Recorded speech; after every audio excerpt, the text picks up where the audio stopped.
Hi, good morning everyone. I welcome you all to the GIGL marathon.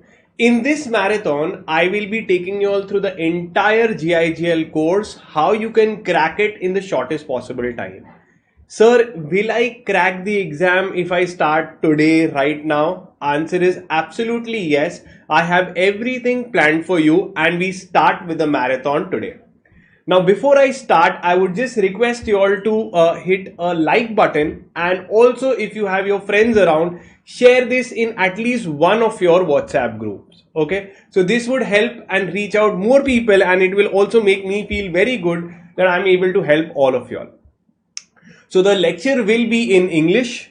It will be especially for the South India students, as well as students who want to improve their vocabulary, because ultimately you will be writing in the exam in English and I will make it super simple for all of you all. Now, I will first tell you, sir, is this the only GIGL marathon and are you going to cover everything? So wait a minute. I have planned for every single subject. I will be covering everything that you need to crack the exam with flying colors. So you just have to be with me and listen to me. The very first thing is, today we are having a GIGL marathon. I will tell you all the important topics and chapters. And next we will have a GIGL marathon just before your exam dates as well, where I will take you through again everything in short time and cover everything for you. Now, the thing is, with the marathon, I would also request you all to go ahead and join the Dream Batch. The links are given in the description of this video. What is a Dream Batch? It gives you access to the videos, which I can't put it on YouTube, obviously. So you can go ahead and join the Dream Batch. So simultaneously with the marathon and the Dream Batch, you are sorted to ace your exams. You would have almost lectures of every chapter. Combine it with the marathons, you will be able to handle your exams. Now, after you join the Dream Batch, you will be able to watch the lectures on your mobile phone immediately, and on the laptop you have to go to web.classplus.com, add our organization code IEAPQ, and in the store and the content section you will be able to view all the lectures which are normally available to the paid students. Now, what is the next thing? Now pay attention. I am going to tell you how to crack the GIGL paper right now. I want you all to take a book and pen. As I finish, I want you all to note everything down. A book, pen through the entire marathon. I will keep it short, but I will keep it very valuable. Book and pen with y'all, and whenever I tell you to write something, you will note it down. It will be less, but it will be very important stuff. Okay? Yes. Don't worry, everything will be covered. Now, the very first hack to crack your GIGL paper. See, everyone wants to first clear, then get good marks, and then plan for a rank, right? So what is the first hack? The first hack is, some chapters have a lot of weightage. Okay, now I will give you those high weighted chapters as well. You can take a note of it or take a screenshot. Okay. So these seven chapters will cover 70 marks of your paper. And in the marathon, from all the marathons I will be taking, I will be covering every single chapter. Okay, all these 7 chapters will be covered in all my marathons for GIGL. So you don't have to worry. And when I take a particular chapter, I take it in depth, every single topic, including the amendments and the past exam questions. All you have to do is give me your time for a few hours and I will cover multiple chapters for you. First, the highest weightage is your Constitution of India. I will be doing it today as well. It will be a recap. I know you must have studied, but again with me, including the past exam questions, we will do it in a short time. The Civil Procedure Code, the Law of Crime and IPC is again 15 marks. The Arbitration Act, Law of Torts, Indian Evidence Act and Administrative Law. So these are your 7 heavyweight chapters. Even other chapters are important. They come for 5 marks, which also I will cover for you. So, you know, some questions, chapters are for 5 marks, but they are so small, they give you 5 marks in the pocket. So, everything I have planned. So, this is the first hack, the important weighted chapter. Sir, what is the second hack? Second hack is very important again, except for Constitution of India. Now, Constitution of India comes for 8 marks in your, one question can come for 8 marks. So you have to study Constitution of India extremely well, and I will be covering in today's session that as well. Okay, the words, the vocabulary, the article numbers, all I will make you learn. The chapter of the article numbers, everything. So Constitution of India can come for 8 mark, one question. Whereas all the other chapters will come for 5 marks questions. For example, there will be one question of CPC which will be of 5 marks, one question of 5 marks. But Constitution, you can expect a 8 marker. So you have to learn that a little more in depth. Next, sir, hack number 3. So first hack was sorted the important questions. Second hack, I want you to note it down. Constitution of India has to be studied in a way that you can write big answers, and all the others, keywords, etc. is important. Now, hack number 3 is the marathons and the dream batch will be enough to clear your exams. Every attempt, it has been seen that whatever I have taken in the marathon and the dream batch, the entire paper is made from that. You can see it in the past, and even for your attempt it will be there. Okay, success will be guaranteed starting just these two things. The marathons you sit, I will in short time I will cover multiple chapters in depth for you. And second is the dream batch. So whenever you want to study even later on, you will be able to watch it unnumber of times. Unlimited views are there in the dream batch. The next thing, hack number 4, is you cannot leave even one chapter. Okay, don't leave even one chapter. Sir, why like that? Now let me tell you. Okay, now what happens is, even 5 mark question comes, sometimes it is clubbed with something else, so you tend to lose marks. So don't leave even one chapter. I have given you the access of the videos, plus in the marathons I will again cover it, so you don't have to worry. But never will you go for any paper without studying the entire paper. At least go through the JT scanners. The JT scanners, I have shared it in the free study material section of our app for old and new syllabus. In the Telegram also group I have given, and the WhatsApp group also I have sent. You can join it. It's given in the description. Okay. Now hack number 5 is very important. What you do in the 3 hours is the most important.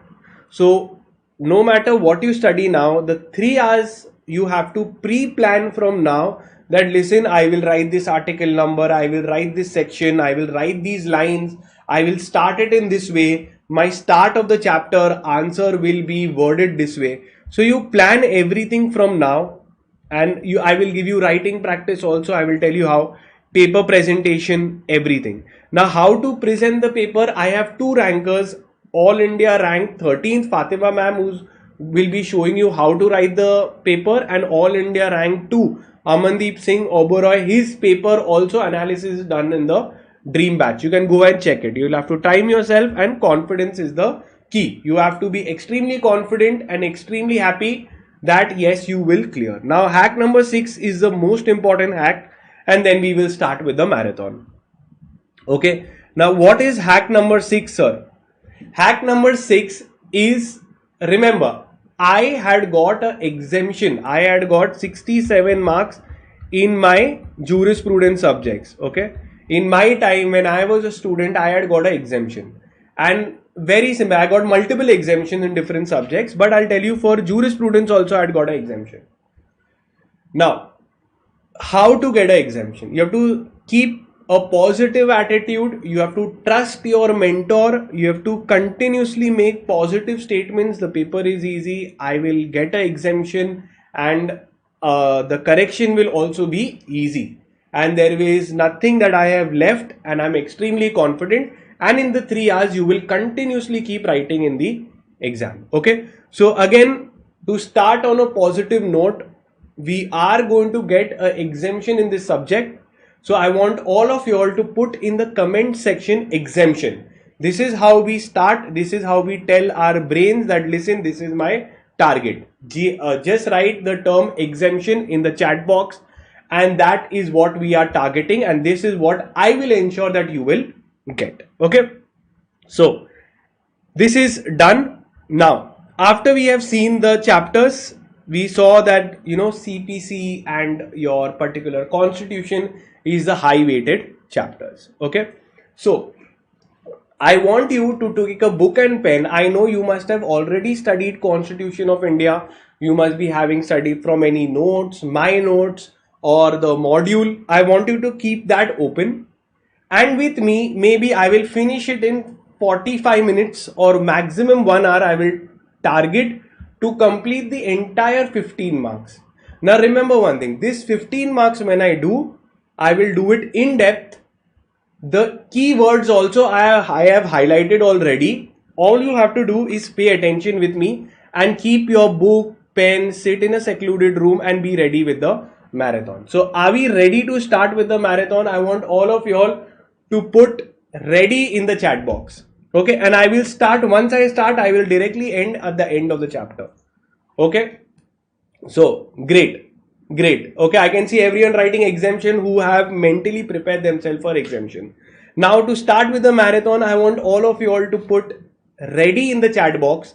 Okay, and ready means what? You have your book ready, you have your notes ready, you are sitting in a secluded room, and your mobile phone or anything else, no disturbance, you are going to be there. Okay, you tell your family not to disturb you. Ready means let's go. Good, I can see all of you all writing ready. Let's start. Okay, and I can also see that not all of you all have liked the video. Before I start, just 103 concurrent viewers. Okay, so I want 103 likes as please. Okay, so like on the chat box, because again I will not ask for it.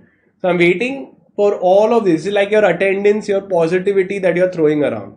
Go ahead, every one of you all who have not hit the like button, hit the like button. Okay, so this tells you that yes, I'm in the right place. I like this guy. I like the way he's teaching and he's going to clear me in the exams. Okay. Okay, great sir. Chalo. Everyone, there are some people still left to like. Let's start. Okay. So let's begin. Hi. So we will be starting with the Constitution of India, a 15-marker chapter for old and new syllabus students. In this chapter, I will be covering the amendments and the past exam questions as well. Once I start this, I will end it continuously. I will take this lecture till the chapter is ended. So I expect you all to sit with me and without distraction finish this chapter with me. So let's begin. First, a little bit of basics. Sir, what do you mean by Constitution of India? Now, the Constitution means it constitutes. Constitution means what? It constitutes the basic laws of India. Okay. So it constitutes the fundamental principles of the country. Okay. Now, when was the Constitution adopted? So the Constitution was adopted on 26th November 1949. We had adopted the Constitution. Okay. So that is why when you see in the preamble, you will see that this is given. Okay. On this 26th day of November 1949. So on this date we had adopted the Constitution. But did the Constitution of India come into effect on 26th November 1949? Yes or no? Or after a few months it came? So November got over, then December, January. Okay, it went on till 26th Jan 1950. Sir, what happened on 26th Jan 1950? So 26th of Jan 1950, the Constitution of India came into effect. Okay, and that day we call as the Republic Day. Is this clear? Yes or no?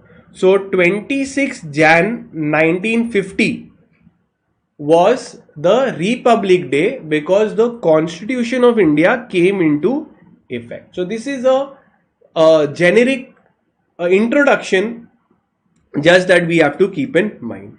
When the Constitution came into effect, obviously it means that the laws which was governing us will now be repealed. The Government of India Act 1930 was replaced.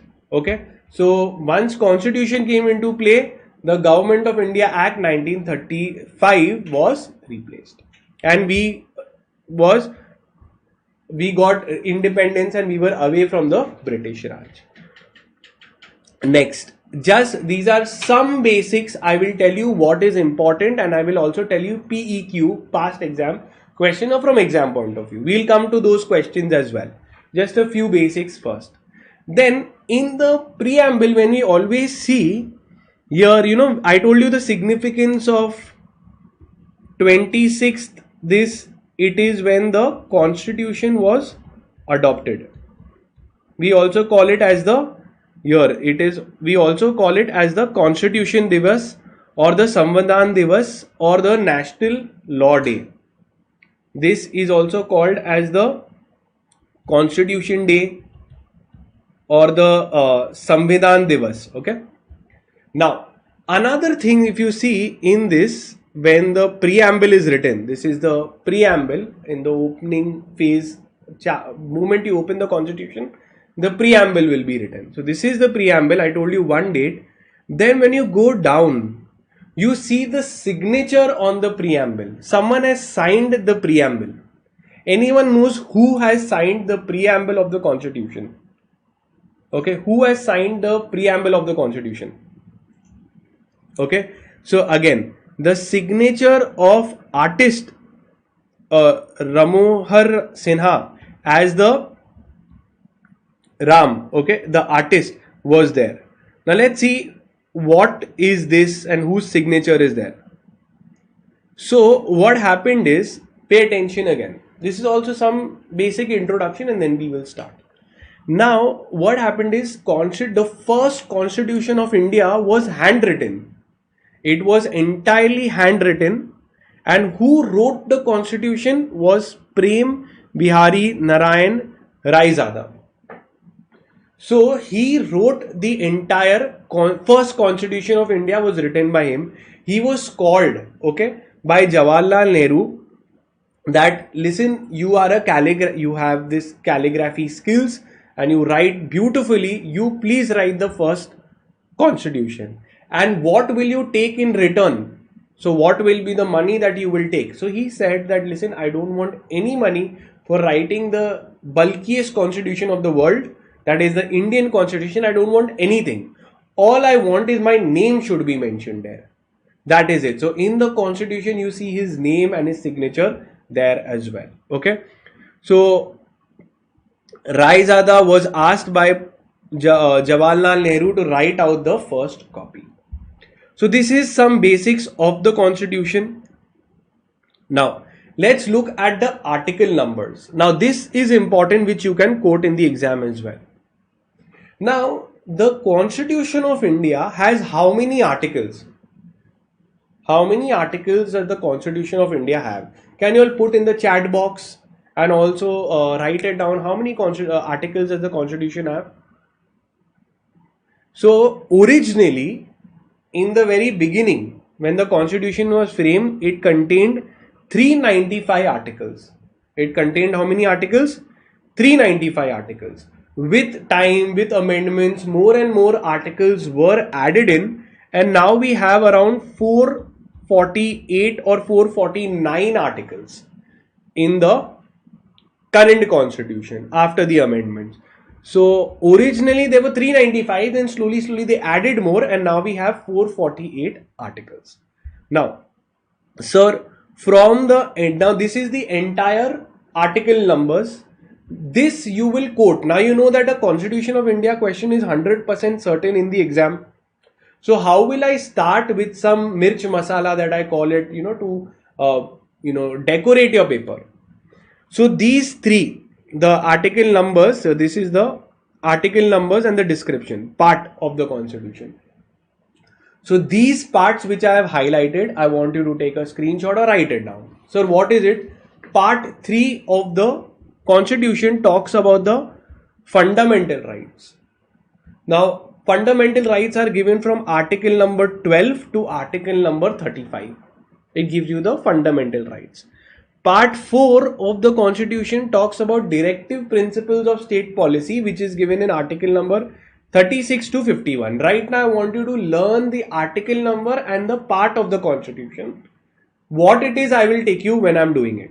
And part 4a talks about the fundamental duties which are given in article number 51a. Then there are emergency provisions which are given in part number 18. Emergency provisions, where in case of war, external aggression, some kind of presidential rule, what will be done. So that is given in article 352 to 360, given in part number 18. And then comes part 20, which talks about the amendment of the constitution, given in part number article number 368. Clear till here? Now there are other articles also which when we are doing it, we will learn it on the go. Okay. Now the very first thing is preamble. Now we saw in the start preamble of the constitution. Now preamble is a preface. Whenever we read the book, any book that you are reading, in start there will be a preamble. How do I word it, sir? So preamble is an introduction to the constitution. It sets out the basic philosophy by which the country will be governed. So it throws light into the minds of the makers. It aims and the objects of the constitution will be given.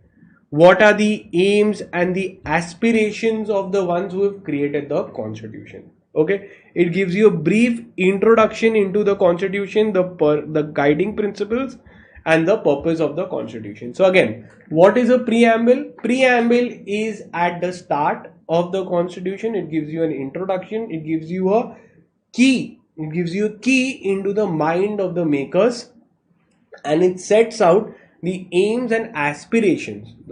What is the aim, aspiration, what is the purpose of the constitution? Okay, and one important purpose of the constitution is, whenever the detailed articles are confusing, we can go to the preamble to understand what it is. So if any of the articles or provision of the constitution is not clear, the preamble can be used to clarify this. Okay, and then we have this preamble which we are studying from the very we are studying from childhood. What is the preamble of the constitution? Okay, so preamble, I think we learn it only ideally. It starts with Satyamev Jayate, Constitution of India, preamble. We, that is all the people of India, have solemnly resolved, have collectively resolved, decided to make India into a sovereign, supreme, no ruler of India, socialist, that is we will help towards the working of the society, secular, that we will not have any official religion, we will treat all the religions equally, democratic republic. Democratic means democracy of the people, by the people and for the people. Okay, and to give to all the citizens of India justice of social justice, economic justice, political justice, liberty of thought, expression, faith, belief, equality in status and opportunity, and promote among everyone fraternity, that is brotherhood, ensuring dignity in our Constituent Assembly on the 26th day of November 1949. We hereby adopt, enact and give to ourselves this constitution. Sir, do I have to learn this? Answer is no. Sir, will it come in the exam? Answer is no. Till now it was just the basics. Now we will get into the thing that comes in the exam. Okay, now we are talking about exam questions. Exam question. Now I want a book and pen with you. I will, when I'm doing it, I will say certain case laws. You will have to write those case laws not only now but also in your exam. Article 14, 19, 21 and writs. From these four, one will definitely 110% come. Whether you're in LLB or you're doing for CS or for any other course, wherever constitution comes, out of these four, one is a sure shot 8 marker question. Okay. Have you understood this? That one will definitely come and you have to, that is why mark it as very important. Okay. Now, first we will start. So we will do this now, each one. Now, Article 14. Now, what is Article 14? So, Article 14 title is equality before law and equal protection of the law. Okay, so the question will be, write a short note on Article 14. So you will start Article 14 means equality before the law and equal protection of the law. I will tell you what it means, how you can build an answer in this as well. So first you will start with the text. What is given in the text? That the state, the government shall not deny to any person equality before law and equal protection of the law. So we cannot say, no, I will not give you equal rights. I will not give you equal protection. So both, it's the duty of the state to give equality. Not, they cannot deny to any person equality before law or even equal protection of the laws. That if your rights have been violated, we will protect you. Same thing, whoever you are, if your rights are violated, we will protect you. So let's learn the line. What is the line? Because language matters. You cannot write it in your own words. At least the inverted comma part you have to write. The state shall not deny to any person equality before law and equal protection of the laws. Sorted. Very good. And if you have eyes, you will be able to see that there are two important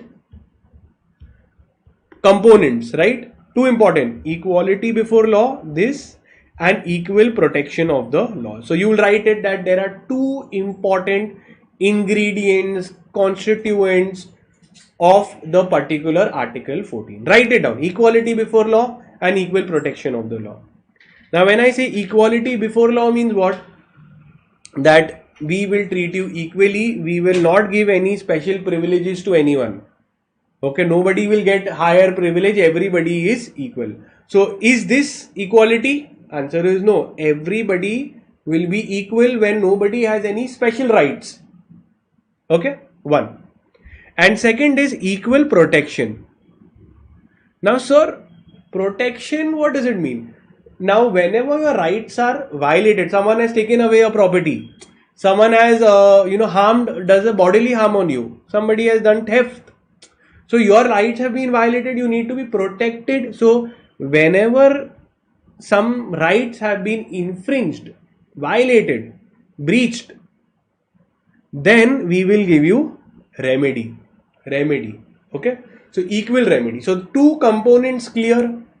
So this is clear.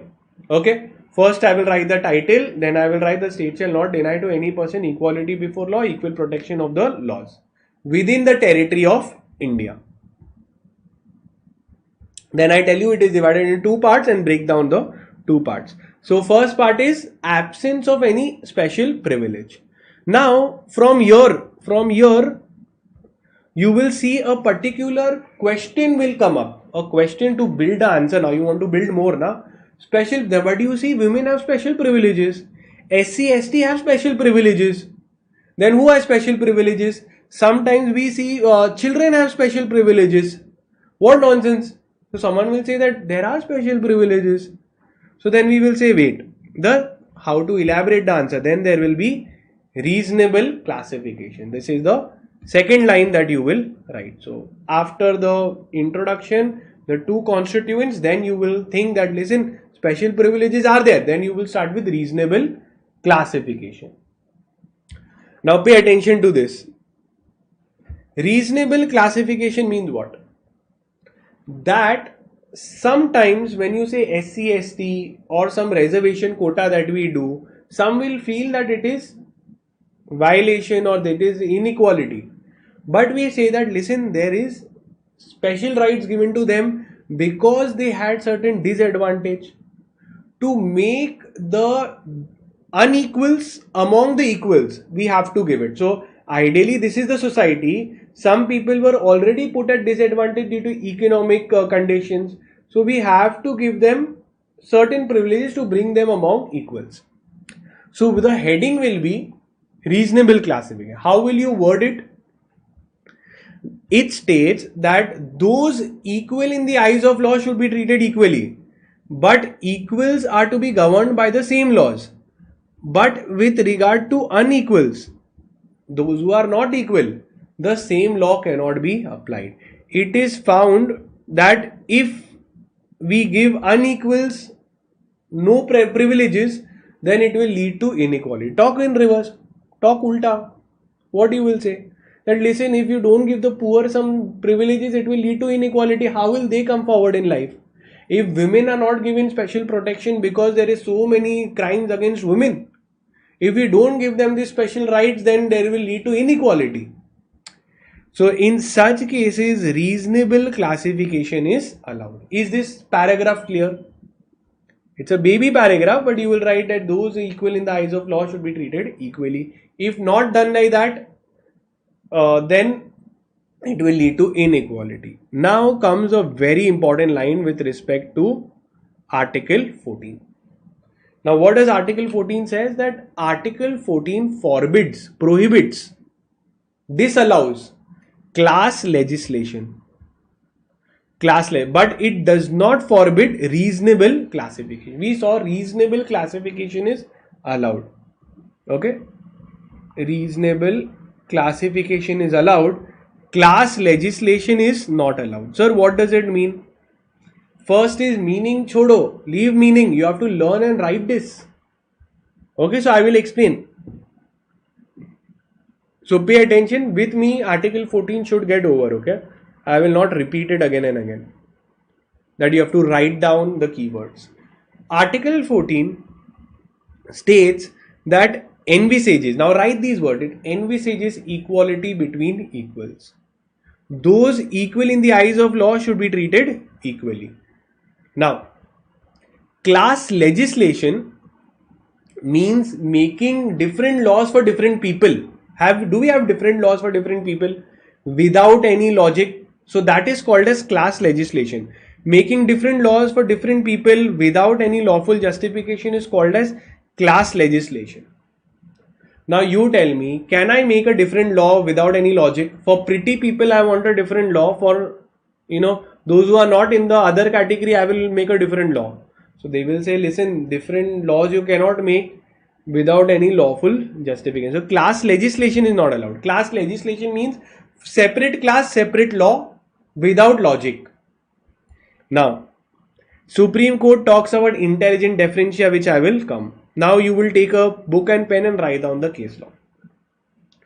That in the state, now this is a Supreme Court judgment, in the state of West Bengal. So you will write Article 14 case law, which you will quote. Okay. State of West Bengal versus Anwar Ali Sarkar. They said that listen, reasonable or permissible classification is allowed on two cases. When it is allowed to make some classification, some kind of difference when it is allowed.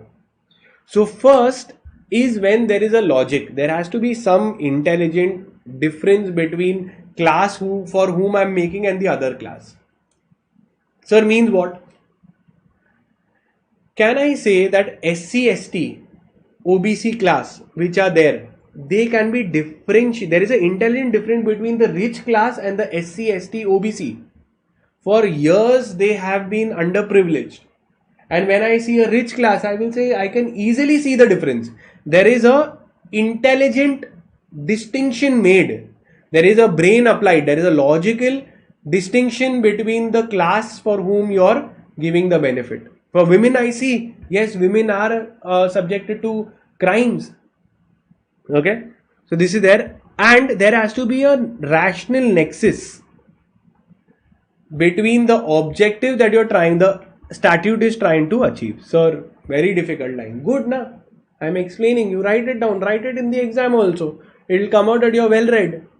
So, as per Supreme Court judgment in state of West Bengal versus Anwar Ali, reasonable classification is allowed on two grounds.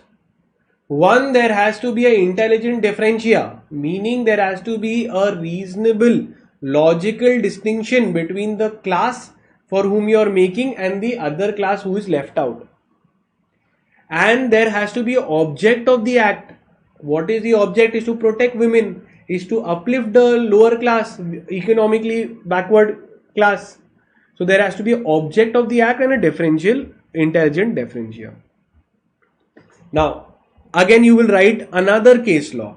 As per Ram Kisan Dalmia versus Justice Tendulkar. What you will write? That listen, Article 14 forbids. Now these lines which I am saying, please learn and write. That it forbids class legislation but does not forbid class classification. Reasonable classification. Now reasonable classification is allowed in two grounds. So what two grounds? Intelligent differentia and object of the act. There has to be intelligent difference between the class who you are being left out and the class who you are wanting to protect. There has to be a difference, and the object of the act should be there. Now there doesn't have to be exact mathematical accuracy. It's not maths that we are doing. It's people, rich class, poor class. I don't have an exact benchmark. You can decide it as per justice, equity, good conscience. Even an individual can be an entire class of its own. President of India, Prime Minister of India, they get special privileges. Why? Because even a single person like a president can be said that this is different from everyone else. They will be more subjected to more risk. Article 14 condemns discrimination not only on substantive but also in law of procedure. Very beautiful line. What it means? That Article 14 is prohibiting that, listen, okay, that you cannot discriminate on substantive laws as well as procedural laws. Substantive law is a law which gives you the rights and powers, and procedural law tells you the procedure, CRPC, CPC, how you have to, in how much time you have to bring brought to court, what is the application for bail. So that is procedural. Not only in procedural but also in the substantive core laws. And there will always be a presumption in favor of constitutionality of a enactment. So if anyone is challenging a law, we will first presume that the law is genuine and correct. Now there has been one exam question also. I will take it. This is an exam question which I'll come. But before that, Karnataka High Court, they said that when a Sikh is allowed that they can wear a turban, that time helmet is not necessary, is fine, because on the turban then the helmet, it will not be possible. Second, they have also said that kirpan, that it is a religious commandment for them to hold a small weapon which is like a knife for self-defense. So they said that as per their religion, it is required to be kept. So when they hold it, you cannot consider it as that classification is allowed. Special privileges are given to women and children as well. Now, this is an exam question. Okay, in the last exam only this question came and Article 14 was asked. What is the exam question? This was already there in the notes. Everything is from the module and nothing comes outside the module. Okay, I have covered everything from the module. Sir, what is this in the case of P. Ranjan Dhan, the Supreme Court? What was the case? Let me ask you. What did? They said that medical seats, now pay attention and I want you to write whether it is right or wrong in the chat box. Okay. So there was a medical seats. Medical seats were distributed. Let's say there are 100 medical seats. So they distributed it on the basis of area. that your 25 seats will be there, your 25 seats will be there, your 25 seats will be there, and your 25 seats will be there. Tell me, distribution of medical seats on basis of population, is it right or wrong? Distribution of medical seats on basis of population, is it right or wrong? Right or wrong? I want you all to put in the chat box. So, sir, where did the article 14 come here? Article 14 kahan pe idhar? So what happened is, they said that is it a intelligent difference to make this law? Is there a proper intelligent differentia when we are saying that this we are distributing on basis of area? So I want to see your answers. What is your answers? Wrong, wrong, right, right. Everybody is giving different. This past exam question. How are you all giving it wrong? I have given the guideline answer, JT standards, everything. So what is it? Everyone just write whatever it is. I will give you the answer. Is it right or wrong? It's a past exam question. Distribution of medical seats on basis of population. So the answer is that it is void. It is wrong. Everyone who is saying it is wrong is correct. Now everyone who is saying wrong is correct. Okay. So whatever. Let's understand what is the logic. The Supreme Court held that the valid classification, that has to be a nexus. There has to be some sense between the classification and the law and the object to be achieved. A provision of the district-wise distribution of seats of medical colleges on the basis of population was held to be void. Okay, the case was division of medical seats on basis of population is void. Now tell me one thing. If I start saying that, listen, only on population, then what if the person who is studying, the 26 students who are studying extremely well here, but there were 25 students who didn't study at all in this division. So on population, you cannot divide the seats. Let it be on merit, open-ended. That is what they said. Okay. Now, coming to Article 14 is done. It is completely done. Now we will go to Article number 19. Now 4 out of 4 questions, one is a short 8-mark question. Article 14, 19, 21 and the 4th one is writs. Let's do the next one. Now Article 19 talks about freedom, certain kind of freedom. 6 freedoms they talk about. First freedom, you see slowly, so I'll make you learn the freedoms also. First, I will say that you have a right to speak. So Article 19(1)(a) talks about speech. Once you want to speak and I've given you the right to speak, then you are saying I want to assemble and have my group also come with me peacefully without any arms, ammunition. I say okay, fine. Bolne diya, I'll let you speak. You can get your friends also. You can assemble peacefully with your friends.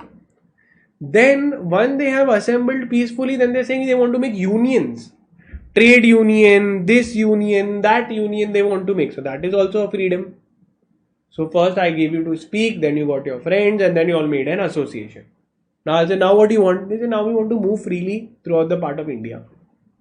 I say, fine, you can move freely without a part of India. Now what do you want? They say, no, now we want to move freely and practice our profession and settle there also. So settle and practice your profession. Clear? So this is the order that you will learn, that I have a right to speak, then I get my friends, I assemble with them, then I make a trade union, then I move freely, then I settle down and I even practice my profession. Now if you see F point which is there, this was a right to acquire property. This has been deleted by the 44th amendment. Clear? Now remember few articles with the sub article number you need to know. So Article 19(1)(a) you need to know, that is freedom of speech and expression, and Article 19(1)(g). Sir, what is G? The right to practice any profession. So you have a right to practice any profession. You want to be a lawyer, doctor, engineer, whoever you want, you have a right to become that. Okay. So these two article and sub-article numbers exam questions are framed. All you need to know, but these are repeatedly asked, which we will do now. Now, in Article 19(1) A, B, C, D, E, F, G we did. Now, Article 19(1)(2) says that there are some reasonable restrictions also. What is Article 19(1)? I showed you all the sub-articles. Now, I'm showing you Article 19 sub-rule 2, sub-article 2. Now, you tell me, yes or no, is any right absolute? Is any right absolute? Can I say that I have unlimited right to speak? I will give bad words. I will defame people. I will talk anything about anyone. If I have right to practice anything, I will say I will practice anything profession I want. I will do superstition. I will not even have degree and I will want to do operation. So again, no right is absolute. Where there is a right, with power comes great responsibility. Okay, this was said by Spider-Man. Okay, in his movie, but got very famous. Coming back to Article 19 sub-rule 2, it says that the rights given in Article 19(1) are subject to the restrictions under 19(2). It should not affect the sovereignty, integrity of India, should not amount to defamation, should not affect the friendly nations, should not amount to contempt of court, decency or incitement of an offense. Cannot say you shoot someone, whatever. I mean, cannot encourage offense. So these are restrictions. Okay, simple, very easy. Now we will go into each article number in depth with the case laws. Okay, so these have come in the exam, especially Article 19(1)(a) and G. So let's see what will be right and what kind of question comes. So we'll see all the exam questions also with respect to it. Okay, first, now right to freedom of speech and expression. All citizens have a right to speech and expression. Very first thing I want you all to say in the chat box, does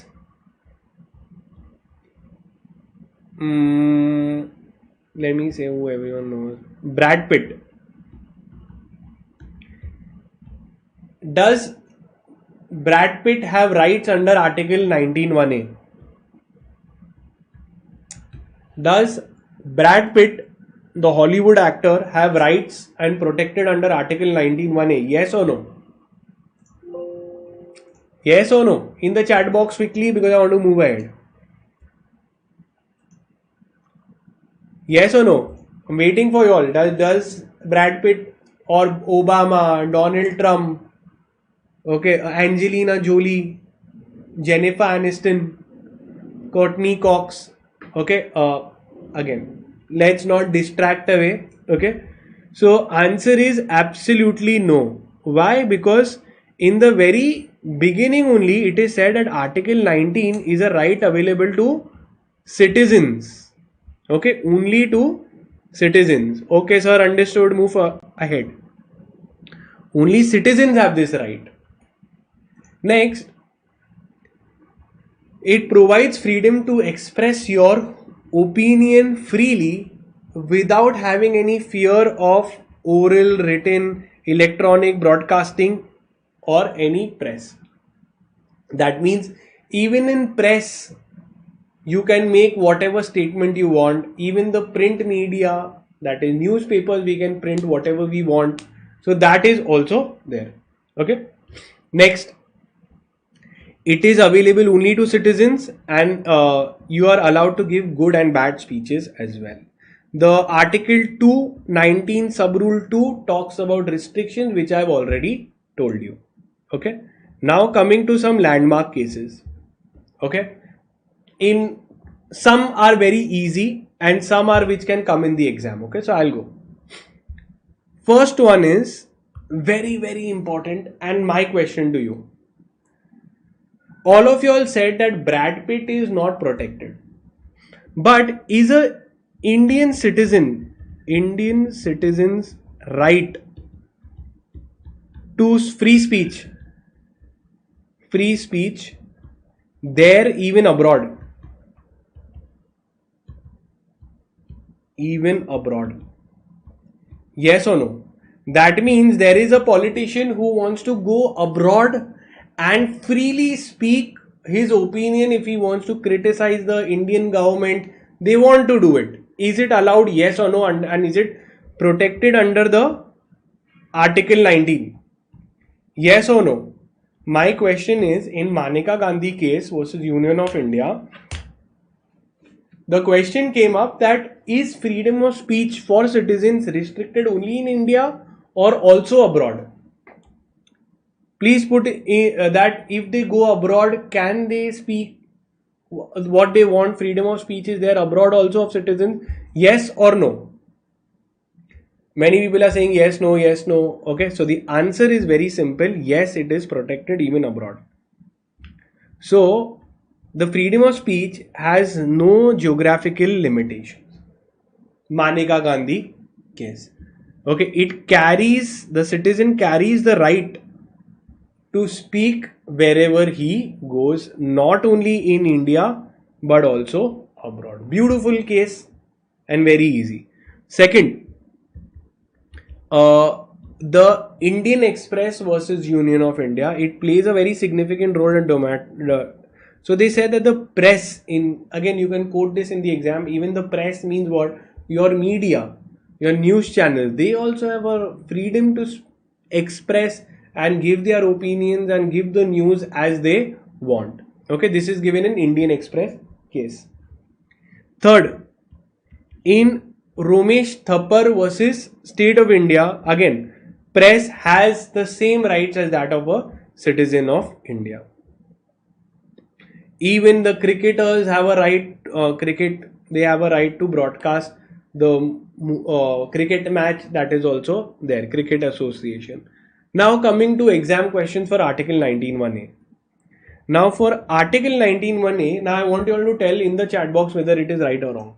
The national anthem was being played, but few students stood up for the national anthem but did not sing the national anthem. Is a right to speech and expression also a right to remain silent? So question is, does the right to speak also give you the right to be silent? Right to be silent, yes or no? Can I be quiet if I want? So they didn't sing the national anthem. Is it right or wrong? In the chat box quickly. Okay, right to be silent, very good. So yes, they have a right. The Supreme Court, so what happened, they were removed. So in the BJ Emmanuel versus State of Kerala, the freedom of speech and expression includes a right to remain silent. In the case of national anthem, 3 students were removed from school, expelled from school, suspended from school because they did not sing the national anthem. However, the Supreme Court said that the students did not commit any offense. No law under the fundamental rights, okay, of 19(1)(a) can curtail it. So you have a right to remain silent as well. As long as you are not disrespectful, it is fine. So even Tata Press, they say that commercial speech is also a part of freedom of speech and expression. So as you have, even companies have a right to promote, express, same thing. Even you have a right to sell your product. That is commercial speech is also there. It doesn't always have to be this. Now, another thing is with respect to films. Okay, now you will see a lot of questions with respect to film industry. Now, film industry wants to take a controversial topic and make a movie. Is it allowed? Yes or no?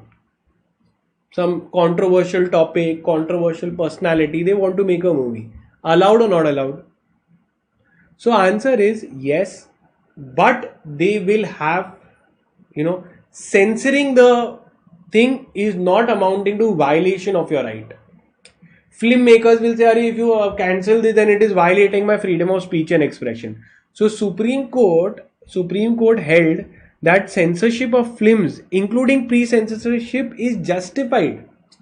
So just because you can make a movie, but if we censor some parts, cannot be said that we curtailed your freedom of speech and expression, because there are subject to reasonable restrictions.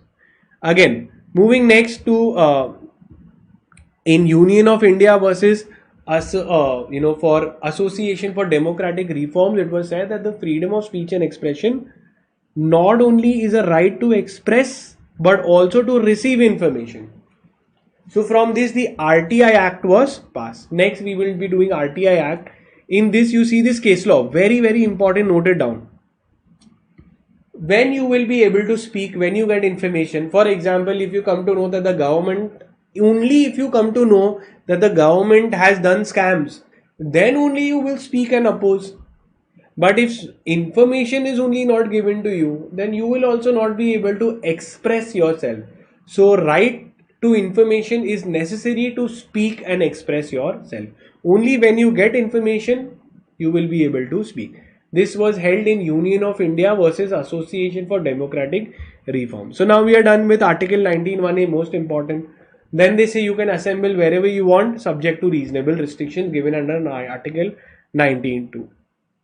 Again, freedom of association is also there. You can form whatever association, religious group, whatever you want, but it will be subject to restrictions given under Article 19, Subrule 2. Same. Okay, then freedom of movement, same thing. Now we are coming to a very important thing which has come in the exam also. Okay, with case law. And multiple case laws have been there, so pay attention to what I'm saying. 2 case laws, both have come in the exam. Okay, and I will ask you a question now to see whether you have understood the article or no, and what is your answer. So, very first thing is Article 19(1)(g) gives you a right to all the citizens to practice any profession, occupation, trade or business. So I can do any profession. So I am a CS, it's a profession. I'm an advocate, it's a profession. Someone is a doctor, they are a profession. Okay, trade, you can do business of whichever you want, etc. You can do it. Okay, however, there is some restrictions that are there, that you need to have the all those Article 19 Subrule 2 restrictions they give you, that you might need to have some prescribe some additional points that they've said, that in order to do the profession you should have the technical skills and qualification. I cannot sign as a CS till I clear the examination. Okay, I cannot do surgeries until I clear the MBBS exam. Carrying on by any state, I have to clear these exams. Now, instances of reasonable restrictions, very, very important case laws. These are all exams questions. Okay, now one state, in Gujarat, you're not allowed to sell alcohol. In Gujarat, you're not allowed to sell alcohol only. It's a dry state. So can the person file a case that, listen, I want to start an alcohol business, but this is restricting my right to do any business, profession or trade. Can you do that? Yes or no? In the chat box. So that has been filed, and in the state of this versus state of Madhya Pradesh, Nashhivar versus Madhya Pradesh, it was held that there is no fundamental right to carry on trade of liquor, because in public interest we can prohibit it. Okay, because public considers it to be immoral. State of Andhra Pradesh versus McDowell, again same thing, liquor falls within the scope, however it is subject to severe restrictions, it is permitted. Next, again exam question, I want you to note down. I hope you are writing it down also with me. Okay, now this was the case of hawkers. Now hawkers on the road said that, listen, why you're telling me to move? So the municipal body, the Bombay Municipal Act, said that all the hawkers should be removed and the road should be cleared. Hawkers are those who street vendors, who sell on the streets, public streets. So then it went up till the Supreme Court, and Supreme Court said that listen, they are saying that their fundamental right of business is being violated. But reasonable restriction is that it's a public road, you cannot occupy the public road, and therefore a law made to clear the hawkers is legal, is not affecting the rights of the hawkers. Okay, public streets are by very nature meant for public use. No person can claim a fundamental right causing nuisance and inconvenience to the general public. Instances of unreasonable restriction. Now again, exam question on Chintamani Rao versus State of Madhya Pradesh. Sir, what happened here? State said, there was the state of Madhya Pradesh. They said that it's an agricultural state. They said that during agricultural season, nobody is allowed to go into BD business, BD smoking business. They all have to come and start a business out here, get into the agricultural business. So BD business, the manufacturers prohibited from hiring people for BD, and all these people were routed to agricultural sector. So it is a forceful profession that I am making you do. So Supreme Court, it went up and it was held by the Madhya Pradesh government that the Supreme Court held that the prohibition is unreasonable. You cannot state that a person cannot engage himself in manufacture of BD during agricultural season. So this is wrong. It was held to be wrong, and they can join the BD business if they want. So it was an exam question. Case laws you need to remember. At least learn the case laws, write it down in the exam, you quote it proactively. Now, another thing is constitutional provision with respect to state monopoly. Very, very interesting question. That in Article 19(1)(g), this is all connected with Article 19(1)(g). What happened is, they say that listen, the state government took one entire business in their entire monopoly. For example, railways, entirely state monopoly. No private company can set up a railway or transportation business. Everything under the business. So then they filed a case that when the state is taking a monopoly and saying that we will do this business, does it affect the fundamental rights of the citizens? So the answer was yes. It was held that no, it does not violate. It is a reasonable restriction, and that is why we have railways today. That is why we have public transport today under the government control. So state monopoly can be made. Okay. If a law is passed creating a state monopoly, the court should inquire that why they are doing it, whether it is in public monopoly and whether it is required for the state to take monopoly. Okay.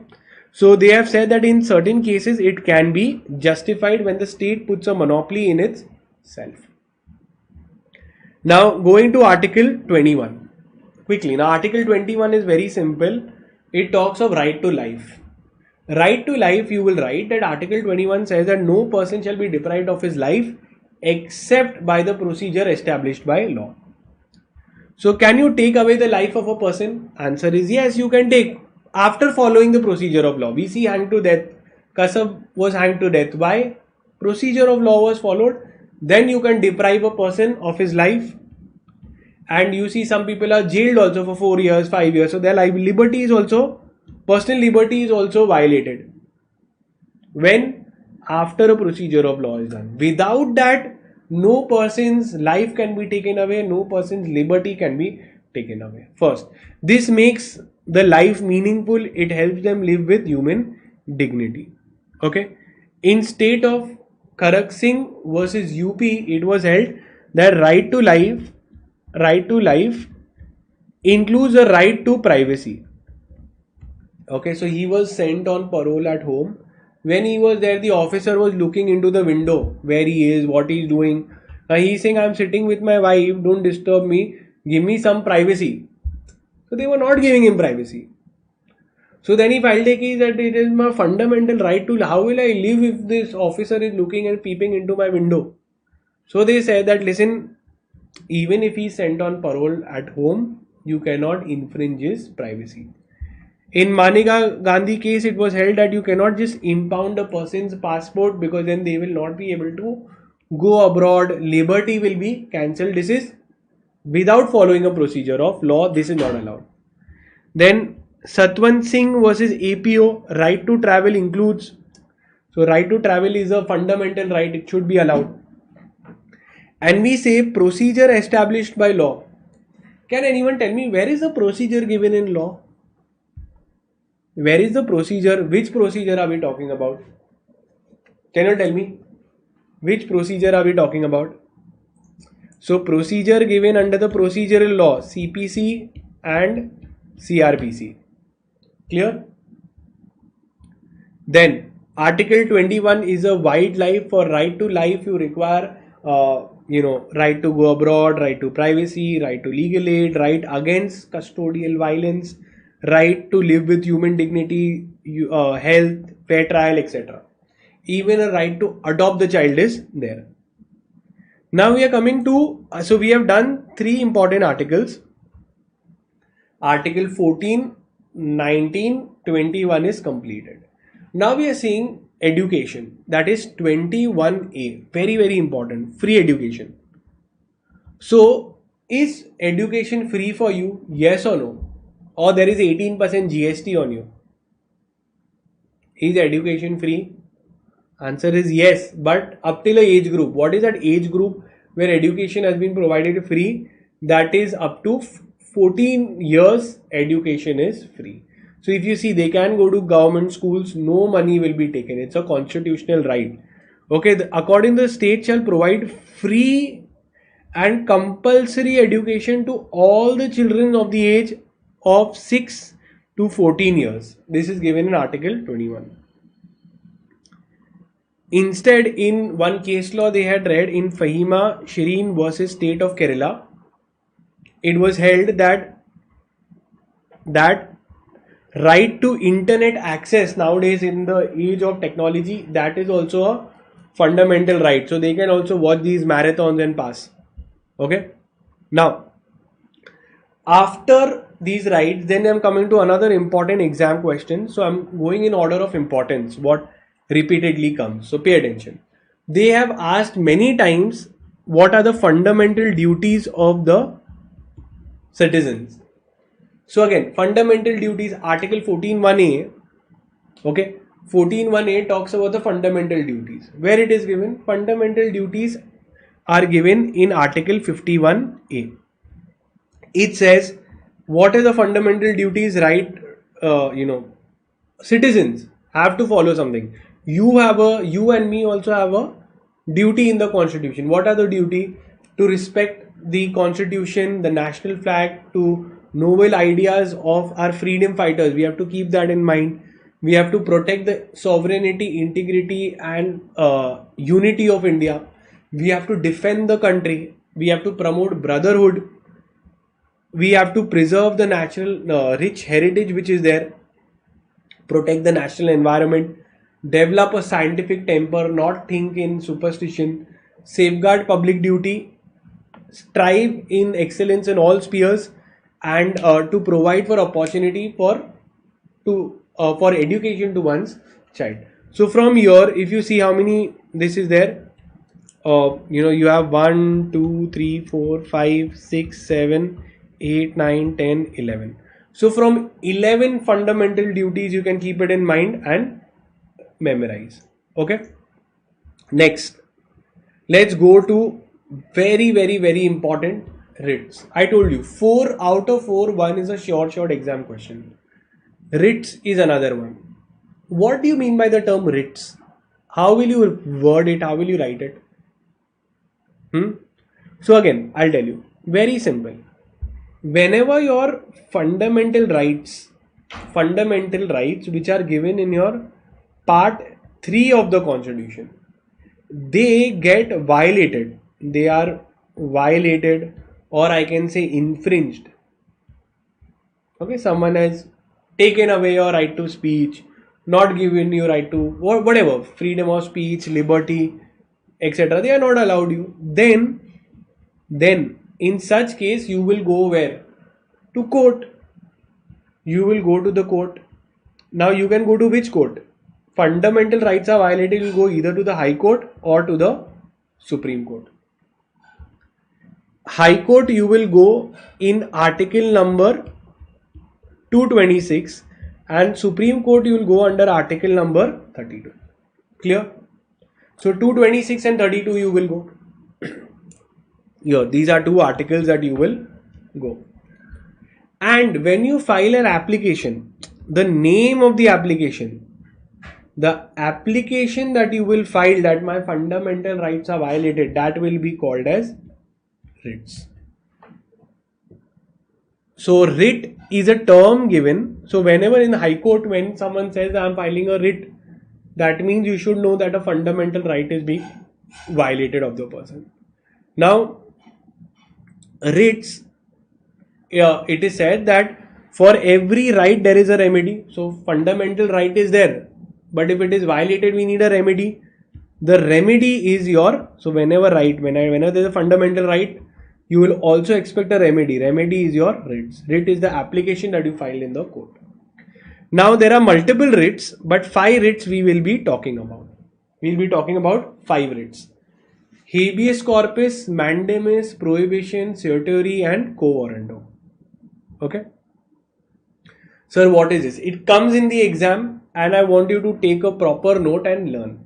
Now this comes even in your LLB for 12 mark answers. So I'll explain it very simply to you.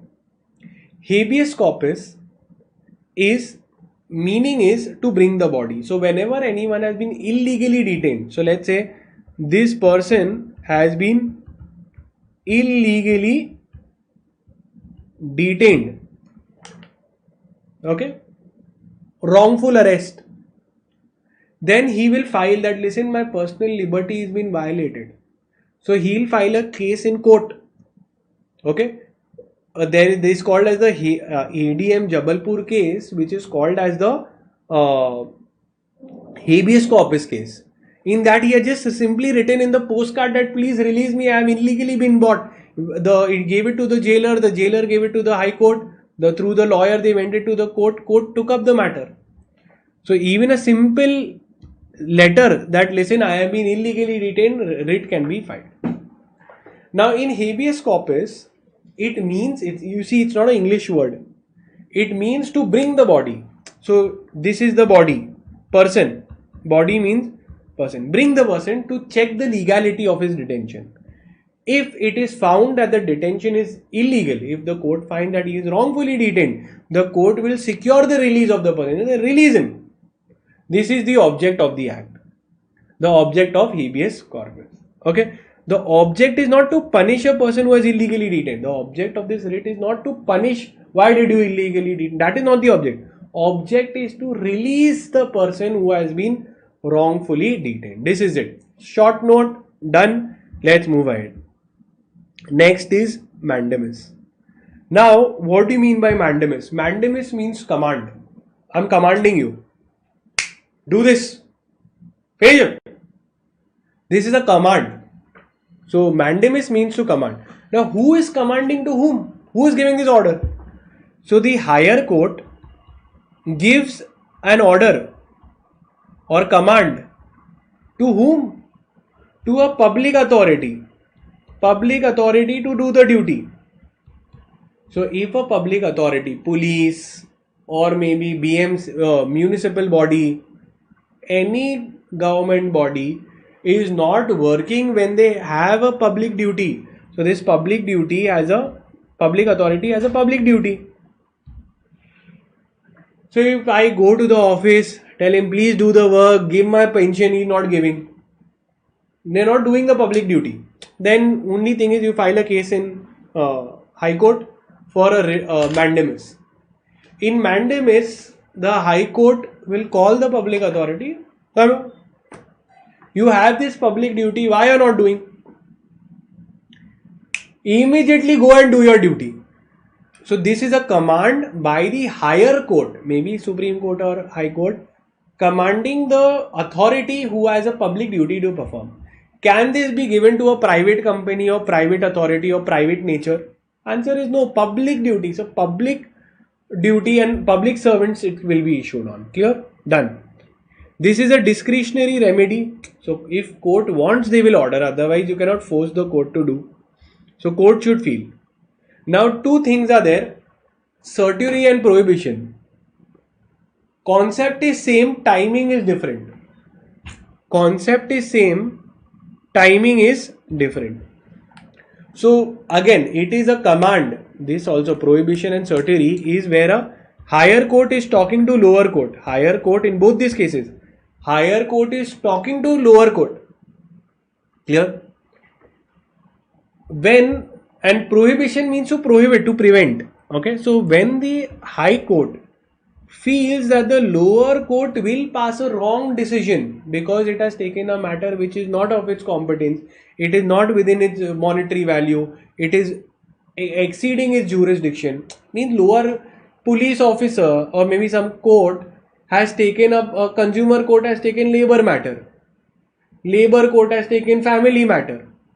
So high court will call the lower court, come here. They'll call the small causes court. Why did you take the matter of 2 crores? You are not allowed to take matters of such high monetary value. So we will prevent the lower court from passing a erroneous judgment. This is prevention. But let's say if the damage is already done, lower court has already passed the decision. Then comes certiorari. Certiorari is you have passed the order, then we will set it aside. So set aside. So when the higher court squashes the lower court's decision because they had taken beyond its jurisdiction, beyond its powers, this is called a certiorari. So concept is same, timing is different. This timing is before the judgment, this timing is after the judgment. If you beautifully understood the concept, please put in the chat box beautiful. Okay. Then comes to the next one, quo warranto. Quo warranto also is not an English word. What does it mean? It means by what authority? Okay. By what authority? So we are asking a person who is holding a public post. By what authority are holding? What if a politician has protected? So there is a politician. What does he do? He gives a public post, a public office to relative. Then question will come that listen, how come this is a public post, people are giving all these exams, railway exams, UPSC exams, and you're giving it to your relative? So then any person who feels that they should have got the job, they should have got the post, they will file. So only a person who feels that this wrong preference given for this job is affecting them, they will file. So the holder of the office has to show by what authority is holding the office, how did he got into office, what qualification he has. The office should be of a public office. In private companies they can do, not in government places. It should be the post should be created by the constitution, collector, okay, railway head, all those things. And the respondent is claiming, so the person who is holding the post, he is saying that listen, I hold this post, I should get this post. So the person who is the plaintiff, who's filing the case, will say that listen, he should not have got the job, I should have got the job, he just simply got because of his connection with the politician. So quo warranto means by what authority. The court calls that person holding a public post, asking them by what authority he is holding the post. Okay. Now, structure of the constitution. Now this is again a very important question which they ask in the exam. Structure of the constitution. So is our constitution federal or is our constitution unitary? Unitary means all the powers are united under one authority, or federal means everything is divided. So ours is quasi-federal. So Indian constitution is quasi-federal. That means it has some features of federal and some features of unitary. In some times of emergency, we get all the powers of to 1%. So we will see what is there. So we are seeing some of the powers of federal which we have. Federal means you will see division. Dual government, yes we have. Distribution of power between all the governments, yes we have. In the list 1, central government make the laws. List 2, the state government make the law. So yes, distribution of powers is there. Supremacy of constitution. So yes, so constitution is supreme. So again, no person can claim more rights. So again, this is also there. It's a feature. Independence of judiciary. So yes, it is a feature of federal. We have it and written down. Constitution, rigid procedure. So these 5 characteristics. Okay, federal constitution has certain features. So these are these 5 features which India has. So we are federal for sure. Now we will see we also have features of unitary. We also have some features of unitary. Now what are those features? These are some of the features of unitary which we have. Single citizenship, precedence rule, residuary powers, whichever is left comes to the central government. We have this in our constitution. And judiciary, that the Supreme Court's decision is binding on everyone. So these 4 features of unitary also we have. So when we have features of federal, okay, so structure of Constitution of India is quasi-federal. Is what? Quasi-federal. Quasi means partly federal. It has features of federal and it has features of unitary. So we saw that 4 unitary features we had and 5 federal features we had. Okay, so you note it down and that is it. Your answer is done. Then comes to a very important part, the power of parliament to make the laws on state list. This is past exam question. I don't know whether you know it, and what question also people don't know what comes. Okay, so let's see. Okay, so let's see what is it. First, I want you all to go through this particular thing. How many points are given? 1, 2, 3, 4, 5. Okay. Now 5 points are given. Okay. So these are 5 points. I want you all to just go through these 5 points. In 2 minutes, I'll have water and be back. I want you all to read this part. Okay. So you all don't have to take a break. You all are not talking. I am talking. You all just have to go through this right now.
Okay, so now let's begin and quickly finish it off. So what question comes in the exam that listen, when can the central government make laws on the matter stated in the state list? Normally the powers are divided. State government can file differently, central government can do. Sometimes the central government can make laws even matters made stated in the state list. First is if 2/3 of the members of the parliament, okay, state that in national interest central government or parliament should make a law, then they will say okay fine, 2/3 of okay 2/3 of Rajya Sabha members are writing and saying that they want a law on this, so then they will make it. Okay, so first thing is all the states themselves, they are writing and saying make a law on this, so we will make it. Next, proclamation of emergency. So whenever there is a under article 352, the president is satisfied that a grave emergency exists whereby the security of India is threatened by war or external aggression. So whenever who feels, the president feels, what does he feel? That the emergency, grave emergency exists which can affect the security of India. Okay, so then this will be done. It is not an actual war, but even the presumption that a war will be done, a proclamation of emergency can be done under article 250. Then they will make a law for the entire nation. Then breakdown of constitutional machinery. So article 356 and 357, what do they say? That if a state cannot function as per the constitution, then the central government will say that you cannot follow, only let me take all the powers with me. So when a particular governor reports to the president that a particular state cannot be run as per the constitution, then in such case the central government will make laws for the entire state. When two or more states, they themselves come and say that listen, two states come together and tell the central government only to make the law. An international agreement. So whenever India makes an international agreement, that agreement becomes applicable on all over India. So which are the 5 points? Which are the 5 points? Did you make a note? Okay. So very first is 2/3 of Rajya Sabha. Second is international agreement. Third is proclamation of emergency, threat, external aggression, armed rebellion. Fourth is two or more states, they only come and they say make. And fifth, one more point is there, breakdown of constitutional machinery. So in all these cases, the central government can make laws for the state government. Simple, let's move ahead. Definition of state. Now normally, whenever the state does something wrong, we ask state to pay compensation. Let's say for example, the bus or the railways or the public transport, where we have the BEST buses, we have this railways, they do an accident. Who pays compensation? The state government. Why? Because the state government has employed the driver. So same way, we have to know what all is included in the definition of state, so where that we can make them liable. So the central government is covered, the state government is covered. So one is state includes central government, state government, all the local authorities, all within the territory or under the control of government. Is there any other authority created by the constitution? They all will come under the definition of state. Okay, it was held at the BCCI. BCCI is not created by the state and therefore not funded by the state. Therefore, it is not within the definition of state. The state definition is given under article number 12, which defines state. Definition is so simple. State includes central government, your government, state government, authorities, any other authority or particular created by the government or funded by the government. Now there is one case, the particular case law, market as important. Now this had come in the exam question, that to identify whether a particular institution, authority is under the definition of state or no? There are some tests done. Okay, not like a blood test. What kind of test is done? Okay, so first thing, it was held in Ajay Hasia versus Khalid Mujib that if the entire share capital is by the government, then it is a state. If financial assistance is given where the entire expenditure of the corporation is paid by the state, then it is a instrumentality of the state. It is an agency of the state. Okay. For example, LIC of India, Life Insurance Corporation of India, it is funded by the government, created by the government, and therefore can be treated as an agency of the government or the instrumentality of the state. Then again, so you will see everywhere where the state is controlling, where the corporation enjoys a monopoly status, okay, by the state. For example, the BEST buses, railways, will be treated as this. So that is why whenever the railways does an accident, the state government will pay compensation. Okay, if there is a deep and pervasive state control, if you see that there is a massive state control over the organization, we'll say that if any wrong that organization has done, the state will pay compensation. Functions of the corporations are of public importance. Okay, BEST or light, etc. If it is of public importance.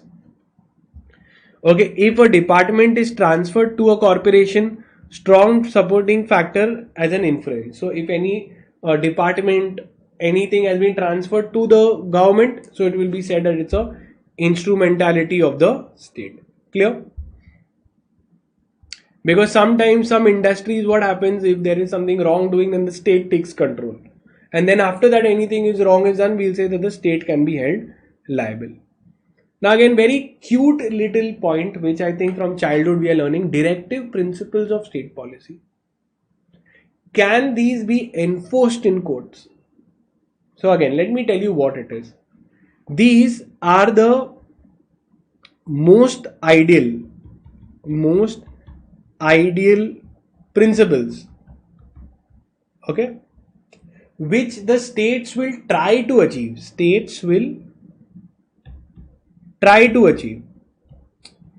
So in part 3 of constitution, okay, part 3 of constitution, they give you the fundamental rights, which is the most basic, which the state has to give.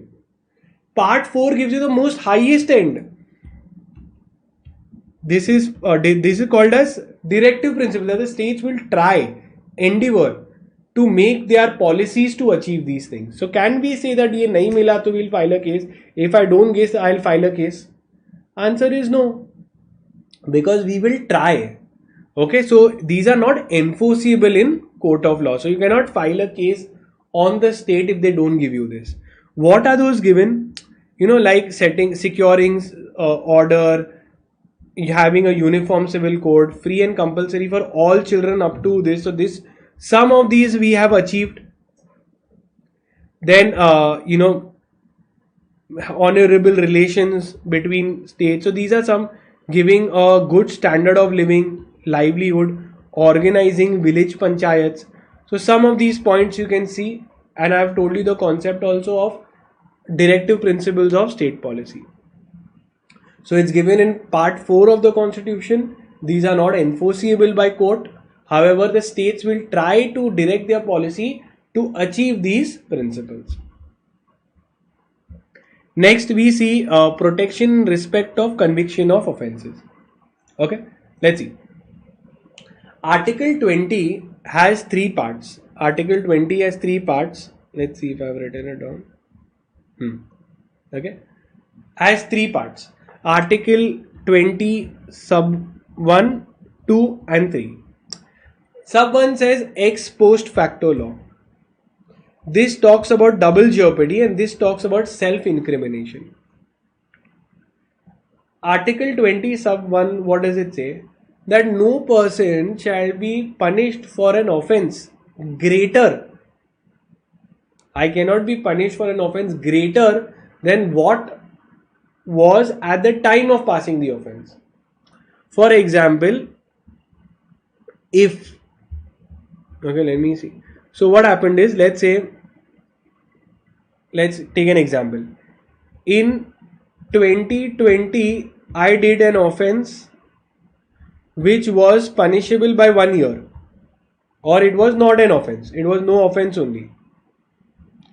Later, as the case goes on for years together, in 2022 there came an amendment, and which this same act, this same thing that I did, offense, they increased the punishment to 5 years, or which was no offense, they made it punishable.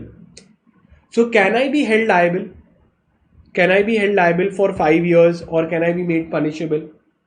So they say, listen, ex facto law means what? At time of commission of offense. So the maximum I can be punished is what offense was given at the time of commission of the offense.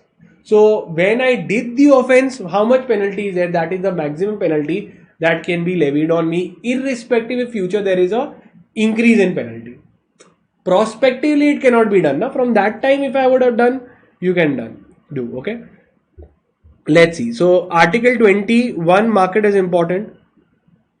The wordings are also interesting but very simple. Pay attention. No person shall be convicted of an offense except for violation at the time of commission. So what is most important? At the time of commission of the offense. Nor can I be subjected to a greater penalty which might have been inflicted under the law at the time of commission of the offense. So two things are there. So I cannot be convicted of any offense except if it was a violation of law at the time of committing the offense. So at the time of committing the offense, if it is an offense, I can be punished. Second part is, nor can I be subject to greater penalty than what might be inflicted at the time of commissioning of the offense. So the language is sounds a little difficult. Concept is very simple. How much ever penalty is there at the time of the commission of the offense, that will only be there on you. Now coming to double jeopardy, no person can be punished twice for the same act that he has done. So if I have done one wrong, I cannot be punished twice, is what they are saying. Protection against self-incrimination. No person can be forced to give a statement against his own self. So no person can be forced to give a statement which is self-incriminating, self-injuring, self-damaging. Okay, simple. That is why whenever you make a statement before a police officer, okay, that is not counted as a evidence before the magistrate, because they are forcing you to give a witness, to give that I have done the offense. So that is not counted. Now coming to protection against arrest, so very simple and very easy points also. What is it? Article 22, under ordinary law and under preventive law. So more or less it will be same, that protection against arrest and detention. Can the police arrest you and detain you for 10 days without bringing you before magistrate? So they say some rules are there. Whenever you are arresting someone, you are affecting his freedom, a fundamental right of liberty. So what you have to do? You have to inform him why you have been punished. Second, you have to give him a legal practitioner, or you should let him consult his legal practitioner, and within 24 hours he has to be brought before the magistrate. In preventive detention also what happens is, he has not done the offense, but we presume he will do the offense. So in as a precautionary measure, as a preventive measure, we are arresting him. So he also has certain rights. Okay, what rights does he have? That he cannot be detained for longer than 3 months unless there is a advisory board who suggests that yes, he should be detained beyond 3 months. Okay, and the authority ordering the detention shall communicate to him the grounds for his detention. Now coming to delegated legislation, very simple again. Pay attention. First, if a small child comes and asks you, sir, what do you mean by legislation? So legislation means to make the law. Legislation means to make law. And delegate means what? To give the power. So the parliament is giving the power to make the law to someone else. So parliament gives power to make the law to another authority. This is called as delegated legislation. This is called as delegated. So we are delegating the power to make the law. Sir, why are they not making? So let me tell you how it works. One, there will be a parent act. Normally, the parliament will make the main law. The parent act will be made by the parliament. And all the future amendments, changes, any kind of rules, regulation, bylaws with respect to parliament cannot sit every day. Then they delegate the powers to another authority called as delegated authority. When this delegated authority makes the law, that is called as delegated legislation. Let's take an example. The CGST Act is made by Parliament. But once the CGST Act is made, now any amendments, etc., they say now we cannot do all those things, that we will delegate it to another GST Council, and GST Council will make it. Similarly, the Parliament has made the Companies Act, but they have delegated the power to make laws to ROC, to RD, to the MCA, etc. Clear?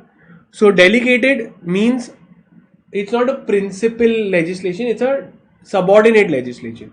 So this parent law is the main legislation which the parliament will make.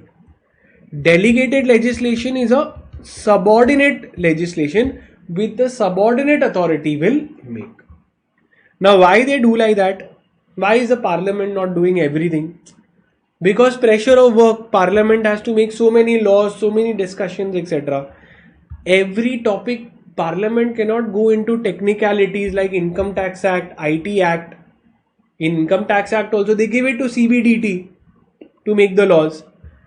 Emergency, then we cannot wait for the parliament to sit, plus so many laws are there, so they delegate it everywhere so that there will be a flexibility to make changes whenever they want, and it will be faster.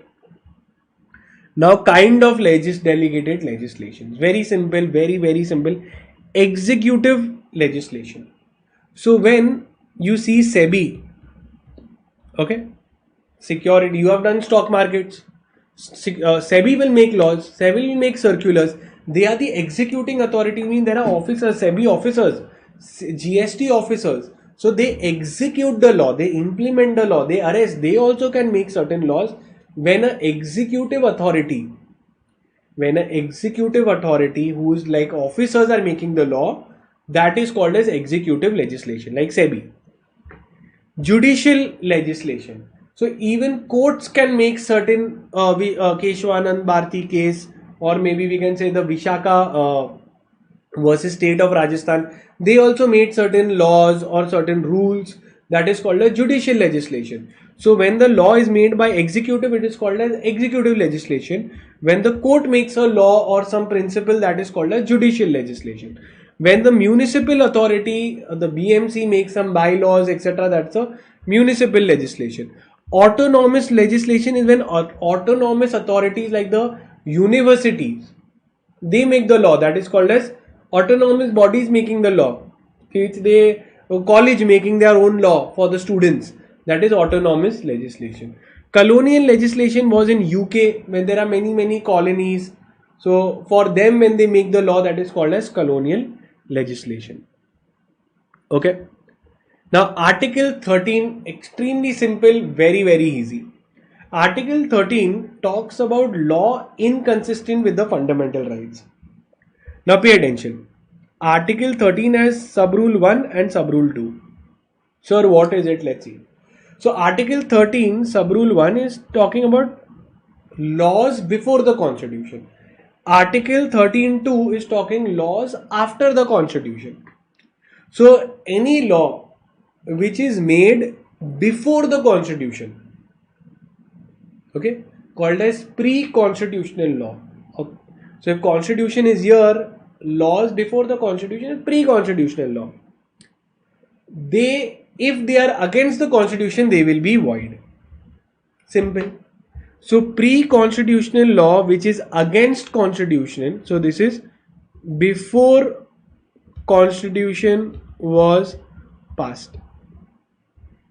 Laws before the constitution was passed, they will be void if they are conflicting with the constitution. So constitution is going to be supreme as compared to any law or act. Simple. This logic, this baseline you remember. Second, today, okay, now constitution is passed. Post constitutional law means laws made after constitution is passed. These all laws have to be according to the constitution. If they are not, they will be repealed. For example, if you know recently the electoral bonds laws which was made, the entire Supreme Court said that these entire electoral bonds are illegal. It is wrong. It is invalid, void. So because it was against the constitution of India. Okay. So no law can be against the constitution. So Article 13 Subrule 2 is simple. It talks about post constitution laws cannot be against the constitution. Now let's see Article 13.1. 13.1 has a few doctrines. Let me explain.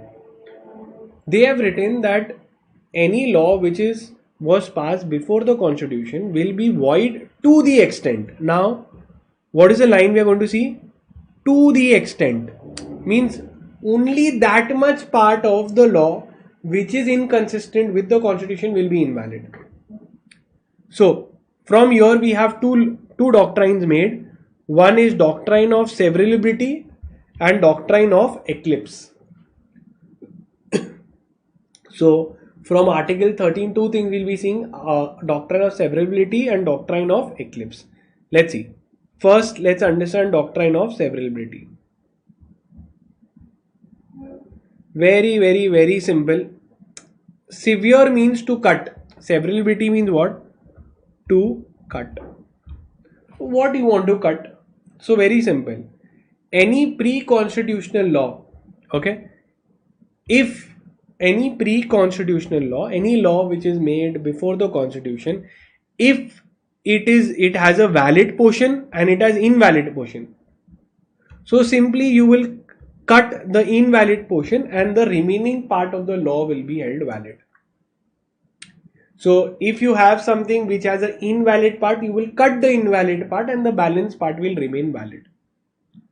But they say that if the invalid part is so much big, okay, it's a prominent part, it is a integral part of the entire act where you cannot sever it. If you are severing the invalid part, the entire nothing is left in the act, then in such case the entire act will be invalid. So in doctrine of severability it says to sever the invalid portion from the valid portion. The invalid part will be void and the valid portion, if it can be independently operated, it will be valid. However, if it cannot be severed, then the entire act will be invalid. Very simple. Then comes to doctrine of eclipse. Now pay attention to this. What does doctrine of eclipse say? And there is a case law also of Bikaji Narayan versus State of MP. What does it say? Pay attention.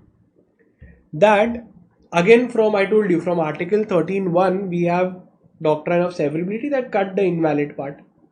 And doctrine of eclipse, what does it say? That, let's see. Okay. Now pay attention to what I'm saying. I'm explaining doctrine of eclipse. Recently, there was some eclipse. Okay, there was a news that there will be an eclipse, etc. Now pay attention. That doctrine of eclipse, what does it say?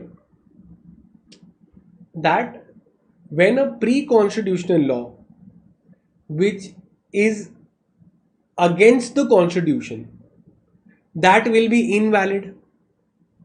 Till here you agree? Yes, it will be invalid. But that doesn't mean it will be dead completely forever. So a pre-constitutional law, it will be void. Agreed if it is against the constitution. But it will not be dead altogether. Okay? If it is against the constitution, it will be void, but it will not be dead. Means that whenever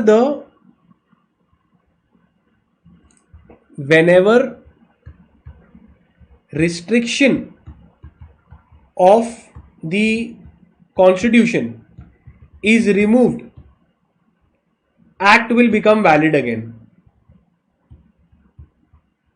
Okay, that means once the restriction is removed by the constitution through an amendment, then once the restriction is removed, automatically the act will be valid, because it will say that, listen, I don't become dead altogether, that I can never be alive. I will be alive if there is an amendment in constitution and they remove the restriction. Simple.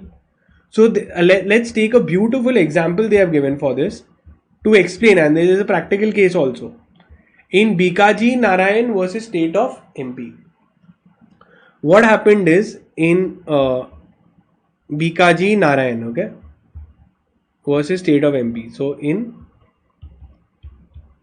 Bikaji Narayan versus State of MP, what did he say? That, listen, initially, how did it work? First, they said that the state had monopoly to do business in public transport. The state had monopoly. So this was a valid act. It was an act. So they said, okay, fine, it is valid. Then the constitution came. In constitution, article 19(1)(g) gave the right to everybody for business and profession, freedom to do business. So because of that, the State Monopoly Act became invalid. This became void automatically, because constitution gave powers to everybody. So monopoly rights became of the state government became invalid. So we will say it got eclipsed because of the constitutional article. This act got eclipsed, and that is why it is invalid. So if this act was there, which was against the constitution, once moment the constitution came, this became invalid, inactive. Then constitution amendment came that, listen, state monopoly is allowed. So the restriction was removed, so this became active again. So the constitutional amendment came removing the restriction and state that state can have monopoly. So moment they allowed that, this act became active again. So this act will become active again. So why do they call it eclipse? Because only till the fundamental rights are eclipsing it, coming ahead of it, this will be invalid. Moment the eclipse is removed, the fundamental rights are removed of that thing through amendment, this act will become active and valid again. Okay, so an existing law inconsistent with the fundamental right becomes inoperative from the date of commencement of the constitution, but not invalid again. Okay, it will become active again if the prohibition brought by the fundamental right is removed. Simple, very simple. And this case was of Bikaji. This waiver, doctrine of waiver says to give up. You cannot give up your fundamental rights. Then comes ordinance making power. Ordinance is a temporary law. This power has been given both to the heads of the country and the head of the state. Head of the country is your President of India. So they have this temporary law making power. And for state, the governor is there. They have a temporary emergency law making power under Article 213. Now, why is the ordinance power given? Can anyone tell me? See, Parliament sits at certain occasions, but from one meeting to another meeting, in between there is an emergency. So then the President or Governor will make a temporary law till that time. Moment the Parliament assembles again, then they will decide the temporary law whether they want to make it permanent or repeal it. So the validity of this law made by the President or Governor is 6 weeks from after the parliament came into session. So moment the parliament came into session, after that 6 weeks it will still be in validity unless the parliament has revoked it earlier. Okay, so very simple. Again, ordinance is a temporary law making power is given to president and to the governor. The points are same. Whenever parliament is not in session, emergency law is needed, they will make a law. It will have a temporary effect only till 6 weeks after the parliament has resumed. Till then the validity will be there unless the parliament is disapproved of it earlier only. That is it. Now another thing is doctrine of pith and substance. Very important, very easy. Doctrine of pith and substance means what? Get into the pith and substance, core, essential character of the act. Now this comes whenever there is a infringement of power by one government over another government's right. See, the constitution in article 246, okay, article 246, they have already distributed the power of the this in the state list, in the this all the three lists has been divided. This central government will do, this state government will do, and this both can do. So article 246 says that all those matters enumerated, stated, given in list 1 only central government will do. For list 2 only state government will do. But you know that this, cannot have everything black and white. There are gray areas. So whichever are these overlapping gray areas where we feel that the central government has encroached on the state government or the state government has encroached on the powers of the central government, then it goes in court, and that time we will have to look at the pith and substance of the act. That listen, why did this? So some matters which come on the borderline, then we apply the pith and substance rule. So let's understand with the help of an example where you will know.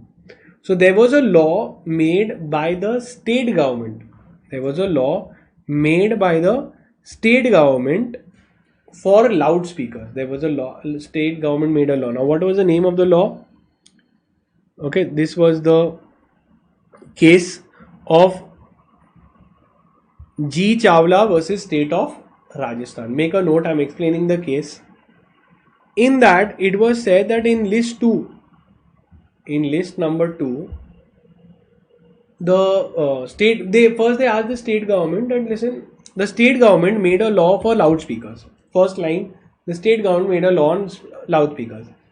The central government said that listen, loudspeaker is for broadcasting and that is under my domain. Central government said that how the state government made the law? Broadcasting is under my domain. So then they said that, they called the state government, they asked, why you did like that? So they said that listen, we made for loudspeakers because after 10 p.m. if you play the loudspeaker, it disturbs the health of the people. So it affects the public health, and that is why we made a law on loudspeaker. So when we went into the pith, we saw that they have essentially made this is for public health, and therefore it was held that the act was valid. So even though loudspeakers are for broadcasting, but this law was primarily made so that people are not troubled and noise pollution is not there, and it protects the public health and sanitation. That is why. So it was held to be valid. Then comes doctrine of colorable legislation. Colorable means what? You are doing something illegal under the color of legal. So something which you are not allowed, you purposely try to do something and try to get it done. So a very classic case of this maybe is the electoral bond scheme which was there. Government was doing something illegal under the color of something legal. It goes to Supreme Court. Supreme Court sees it that what is it? What is the law? You want to take and not disclose who gave you the donations. Why? Public have a right to know who gave you or giving you the donation. Why are you hiding it? So are you trying to do something illegal? So doctrine of colorable legislation brings in those acts. Constitutional bench was sat under the Chief Justice of India. Okay, he sat and he said that listen, what is happening is, under it is looking that is the scheme which is legal, but ultimately it is amounting to illegal or it is invalid, and that is why it was repealed. So you cannot pass a law to do illegal things and make it look legal. So there was a case of Keshavar Singh versus State of Bihar. What happened is the Bihar government, they told that whichever dues were unpaid of landlord, so it was a dispute between landlord and the tenants, right? So it was a pure dispute between these two. State government said that listen, we will collect it, we will collect 100 rupees, we will collect the rents and give 50 rupees back to you, to the tenant, to the landlord. So the landlord said, listen, under the color of showing that you are trying to help us, you are actually looting our 50 rupees. Okay, under the color of saying that you are giving us 50, you are actually taking away 50. So this was held to be colorable legislation. It was said that it is legal, but ultimately when you go in depth, it looks illegal, and that is why it was repealed. Okay, that it was a colorable legislation. Then few articles. Article number, now we did all the articles. Some articles we are seeing: prohibition on the discrimination on the grounds of religion, race, caste, gender or place of birth. Now there was a case where a private company said that we want only female candidates, or a private company said that we want only person of this religion, or a private company said we don't want a person of this religion. Is it allowed? Yes or no? I want you all to put in the chat box that a private company is discriminating on the grounds of religion, race, caste, place of birth. Is it allowed or not allowed? Quickly in the chat box. Okay. So the answer is, it was held that private companies can do, because Article 15 is saying that the government shall not discriminate. So it cannot happen in public offices or government offices or any state, that they cannot discriminate. No citizen shall be subjected to any disability restriction with regards to access to shops. Okay, so we cannot tell that this person cannot enter in this shop, hotel, restaurant, or use of wells, bathing ghats, roads, etc., which is out of the state funds. They make special provisions for women and children and for a group for economically, socially backward. So again, Article 15 says that state shall not discriminate against any person on the basis of religion, gender, etc. Now, however, they have said that when they can make it for women, they can give some beneficial things. For children, they can do some beneficial things. That does not amount to discrimination. That is to bring the unequal among equals. Then Article 16 specifically talks about public employment. Public employment, same logic, that there shall be equality of opportunity to all the citizens relating to employment under the state. So state government cannot do inequality. Article 16 prohibits the discrimination against a citizen on the grounds of religion, sex, place of birth, etc. Supreme Court was in the state of Karnataka versus Uma Devi held that the rule of equality in public amount is a basic feature of the constitution. So you can write this case law also, section 15 and 16. It has come in the exam. Okay. So whichever I'm saying, at least the case law you write and the article number, rest you can write in your own words with the keywords. Abolition of untouchability. So article 17. So we did 14, we have done 15, 16, 17. Now 17 says untouchability is abolished and it is a practice is forbidden and punishable. Then comes article 18. Article 18 is saying that no title can be given, like Mahatma, when we had given to Mahatma Gandhi, we had given that time. Okay. Now no title shall be conferred by the state. State cannot give any such title. Okay, commonly pronounced and understood it is fine, but state cannot give this title. Okay, not being a military or academic distinction. So military titles can be given. Okay, academic distinction like a scholarships can be given. We are talking of sir, all those tags which are there cannot be given by the state, and citizen cannot accept it also from any foreign state except with the consent of India. No citizen of India shall accept any title from any foreign state. Awards such as Bharat Ratna, Padma Vibhushan, okay, Padma Shri are titled as national awards would not come out under the title under this prohibition. So no title can be given. Military academic distinction allowed. Padma Bhushan, Padma Shri, Padma Vibhuhan, all of this is allowed. Then all this we have done. Articles. Amendability of the fundamental rights. So now again just pay attention. There was a huge case whether we can amend the constitution or no, and whether we can amend the fundamental rights also or no. So Article 368 in part 20 of the constitution talks about amending the constitution. The ultimate seal or decision was in Keshwanand Bharti case versus state of Kerala. It was held that yes, fundamental rights also can be amended. Everything in the constitution can be amended except the basic structure of the constitution.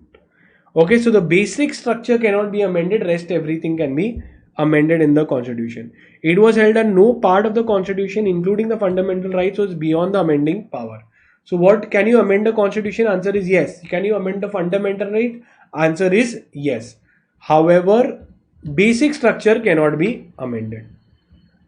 What are the basic structure? The supremacy of the constitution, rule of law will be there, separation of power, judicial review, writs, federalism, secularism, all of this, unity of India, all of this you can see, independence of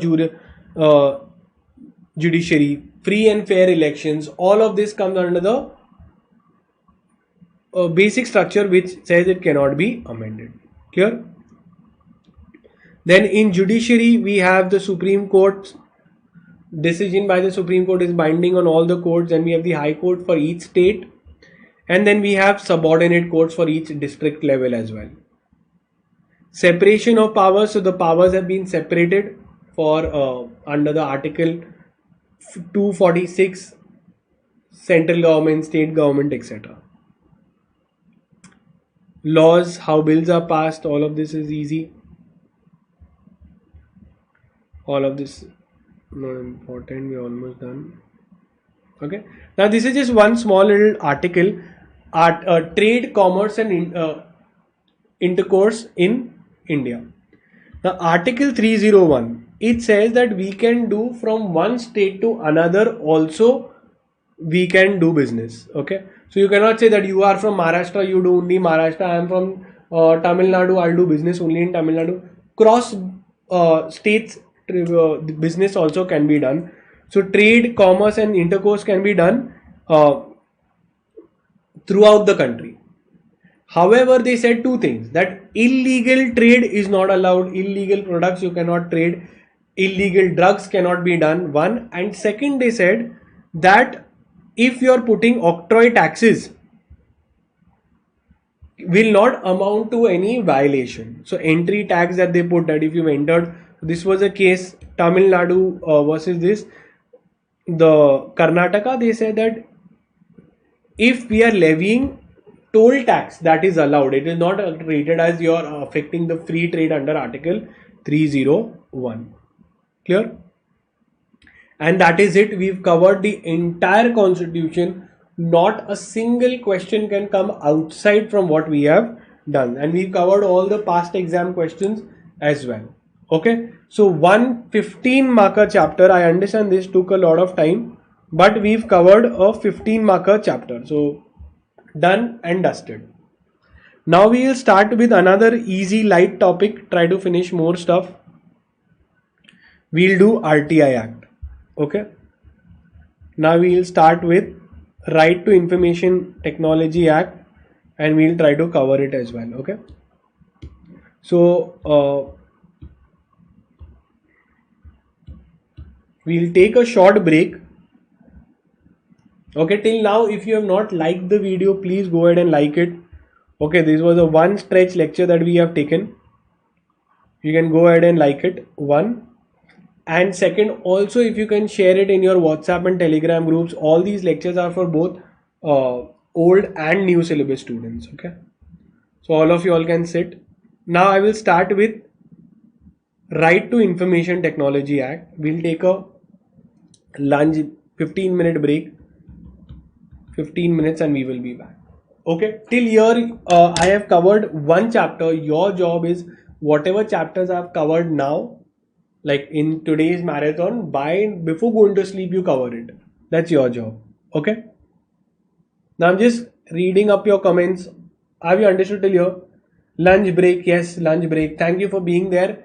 If you all have not liked it, please go ahead and like it. And one more request is, please share this video at least in one of your WhatsApp group. Okay, any WhatsApp group, Telegram group, whichever you're there, please share. Let people know, because so many times student message survey didn't know only, and I'm going to ensure that you clear, because every single question which has come, I have covered, and you will see also from JT scanners everything is covered. Now I'll take a 15-minute break and we return at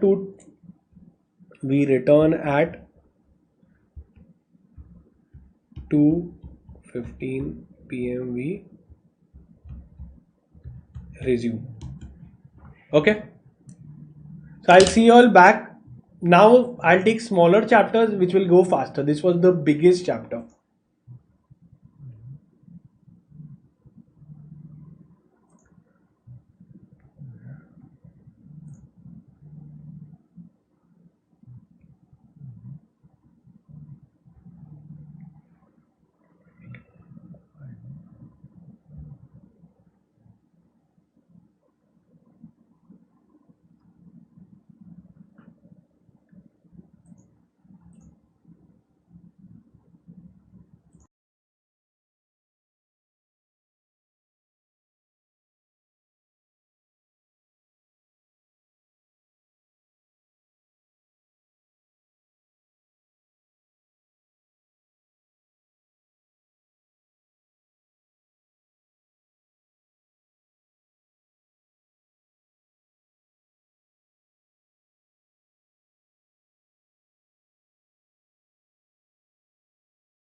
CSEET inquiry.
Hello, hi guys, am I audible to y'all?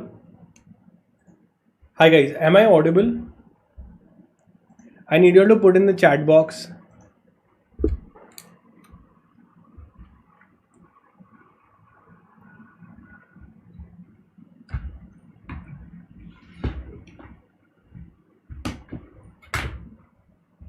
Am I audible and visible? So we can quickly start.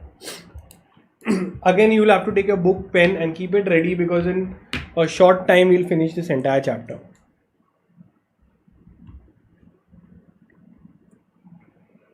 Okay. Reading up your comments. Yes, audible, great. Akshaya, thanks a lot. Monisha.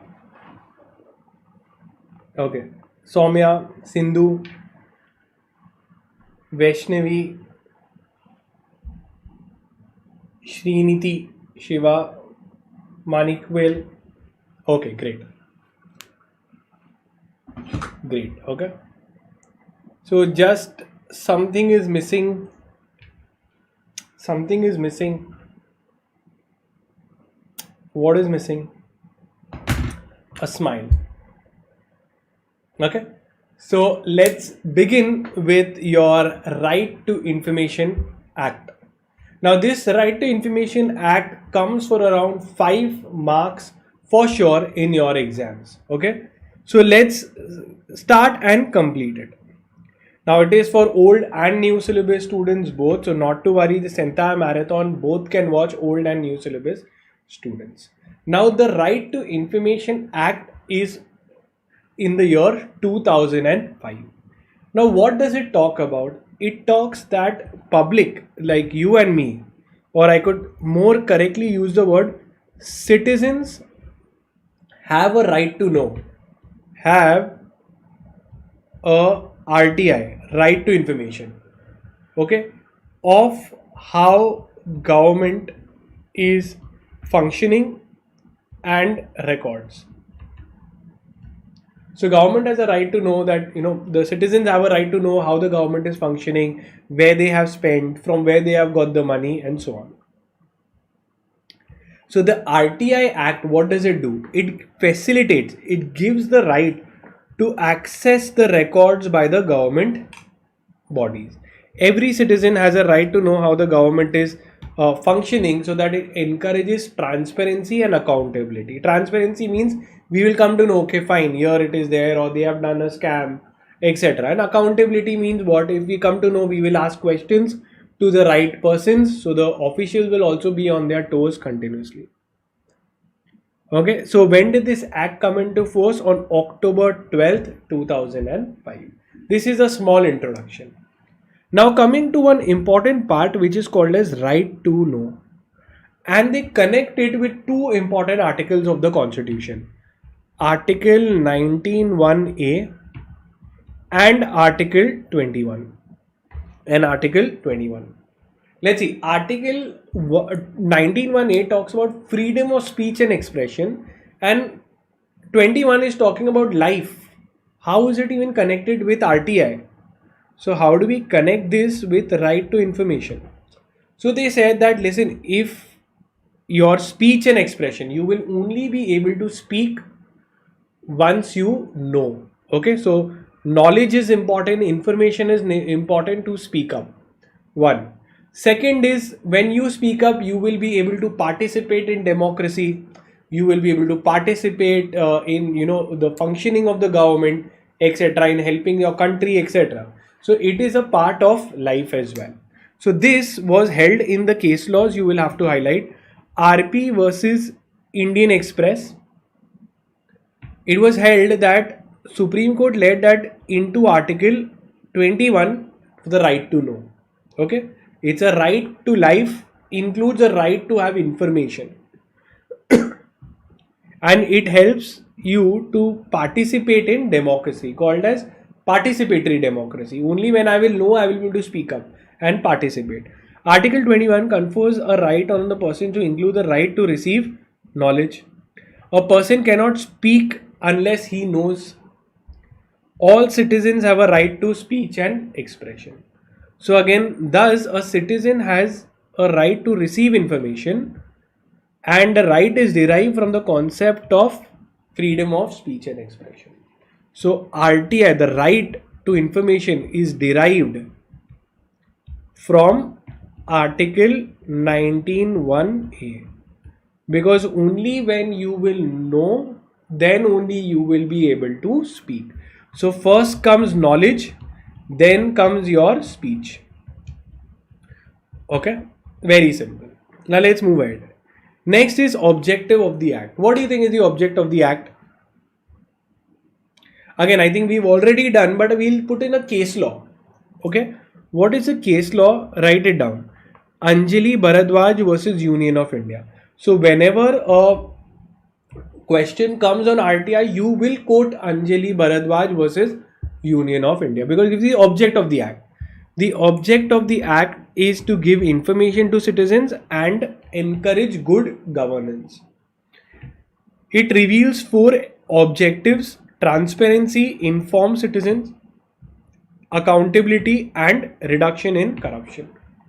So 4 things: corruption will reduce, people will be accountable, citizens will be more informed, and it will lead to transparency. Now coming to the definitions. We saw that a citizen has a right to access government records, simple, and where there is a public authority. Now they use the word public authority.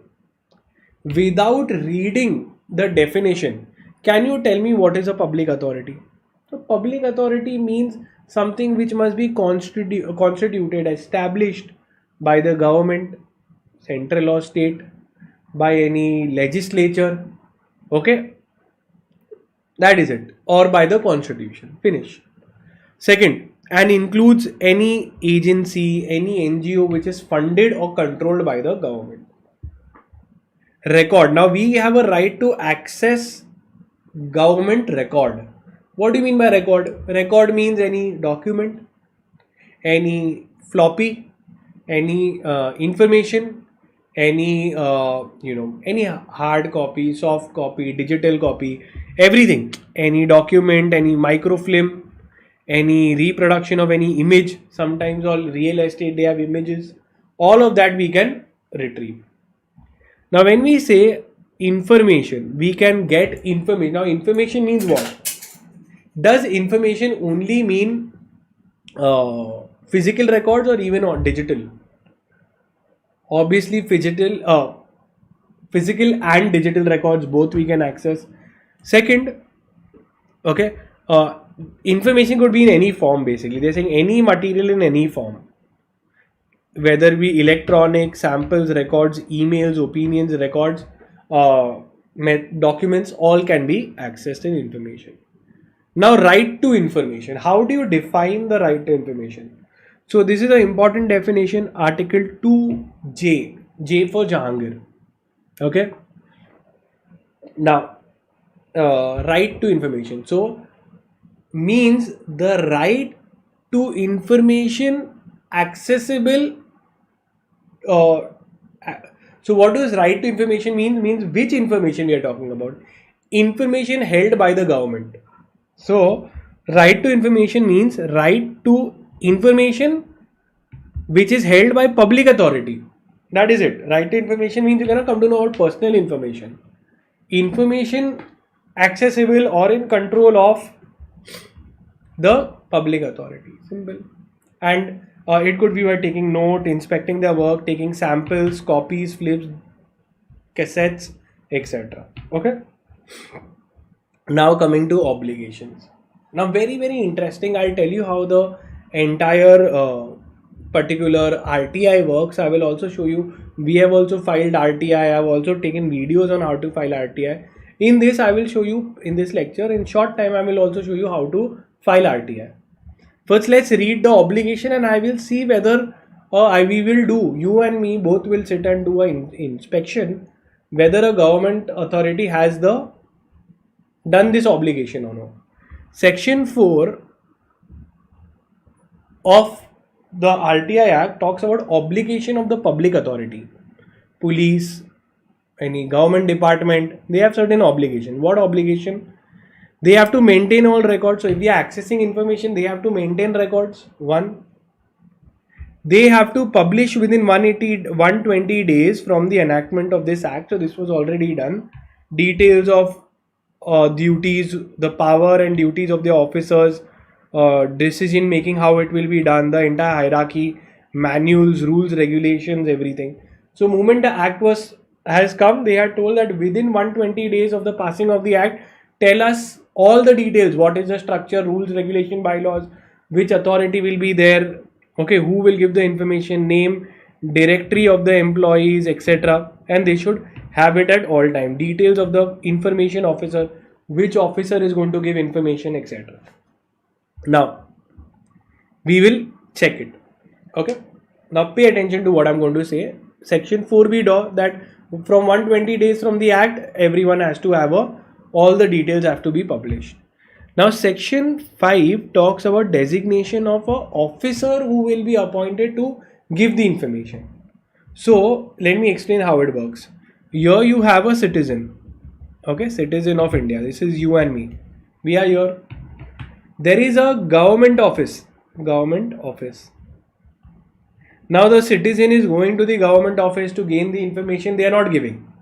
So then the citizen will say that, listen, I will file a RTI. This RTI goes to a PIO, Public Information Officer.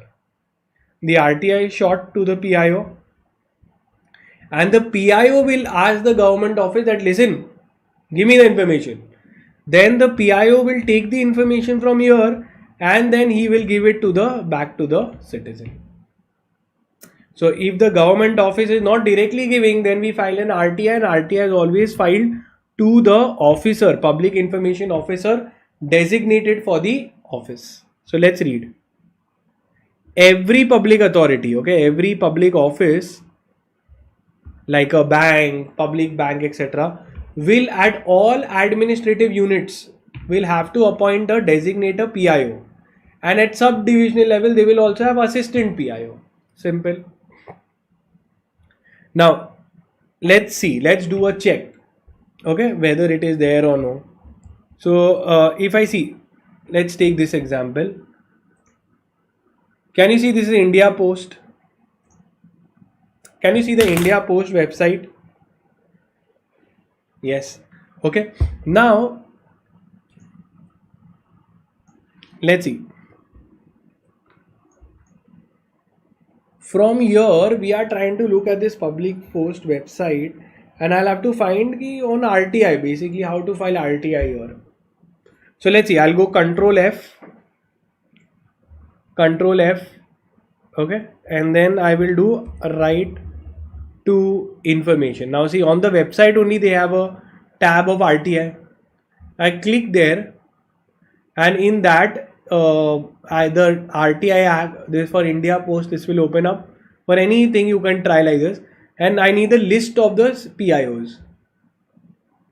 List of PIO. Okay. Now I will come to know that what is they were saying that it is the obligation under 4, and in 5 also there has to be a PIO of appointed. Now can you all message the state you all are from? Message the state in the chat box. From which state are you? So maximum whichever students are there, we will go and check out that. Okay.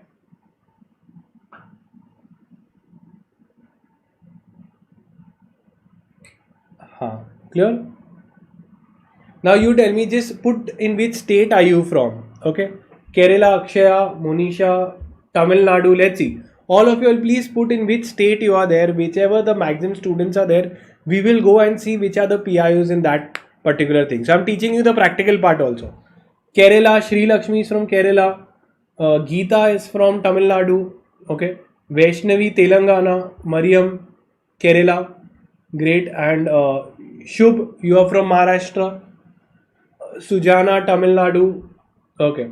So there is Soumya from Karnataka. Great. So okay, great. Vijay, Kerala. Okay, great. Okay, so I think maximum are from Tamil Nadu, Kerala, Karnataka also. Okay, so let's take one. So don't worry. I am from Bihar. Great. Great. Okay. So now let's go back and see. Now we are seeing which are the PIOs. So as we saw, many are from Tamil Nadu. So we go to Tamil Nadu and we see this is the officer. Where it is there, you will be able to locate which area also it is there. Okay, so this is the entire area given, the name and designation of the officer, etc. Clear? Now,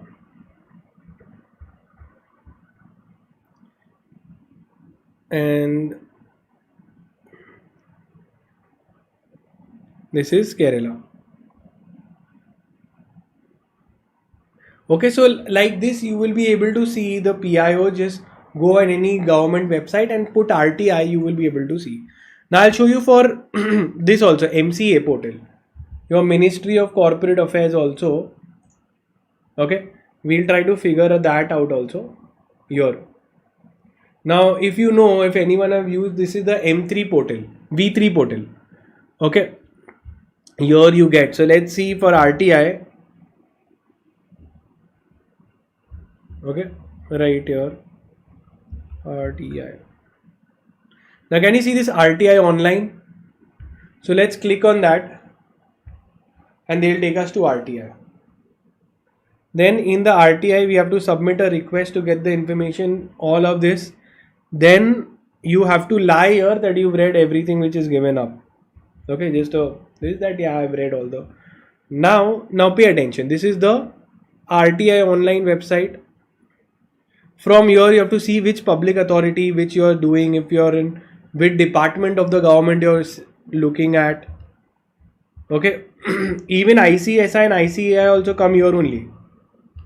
If you see MCA.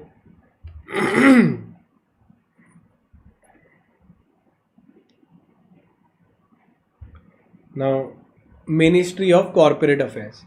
Then you look to whom your which information, Competition Act, under which you require. So maybe I require official liquidator from Tamil Nadu, Uttar Pradesh, whichever, whoever information I want, registrar of companies. Even ICAI, ICSI details also I can get. So let's say if I go to Pune or Kochi, Kerala. Okay, so then here I'll have to put my email ID, all those details, and only Indian citizen can file RTI application. Okay, because we have always read that only citizens are allowed. Then after this, you have to give the text for your RTI. So what information are you looking at? You type it that I am looking for XYZ information. There is a standard application letter also to the public information officer of XYZ or request information of the following. Okay, and then you have to give the information. Kindly provide me the following. And then once you give your supporting documents if needed, and then your security, and you submit, and that is it. This is on RTI. That's it. Any RTI can be filed doing this. Clear? So this we saw the practical side also.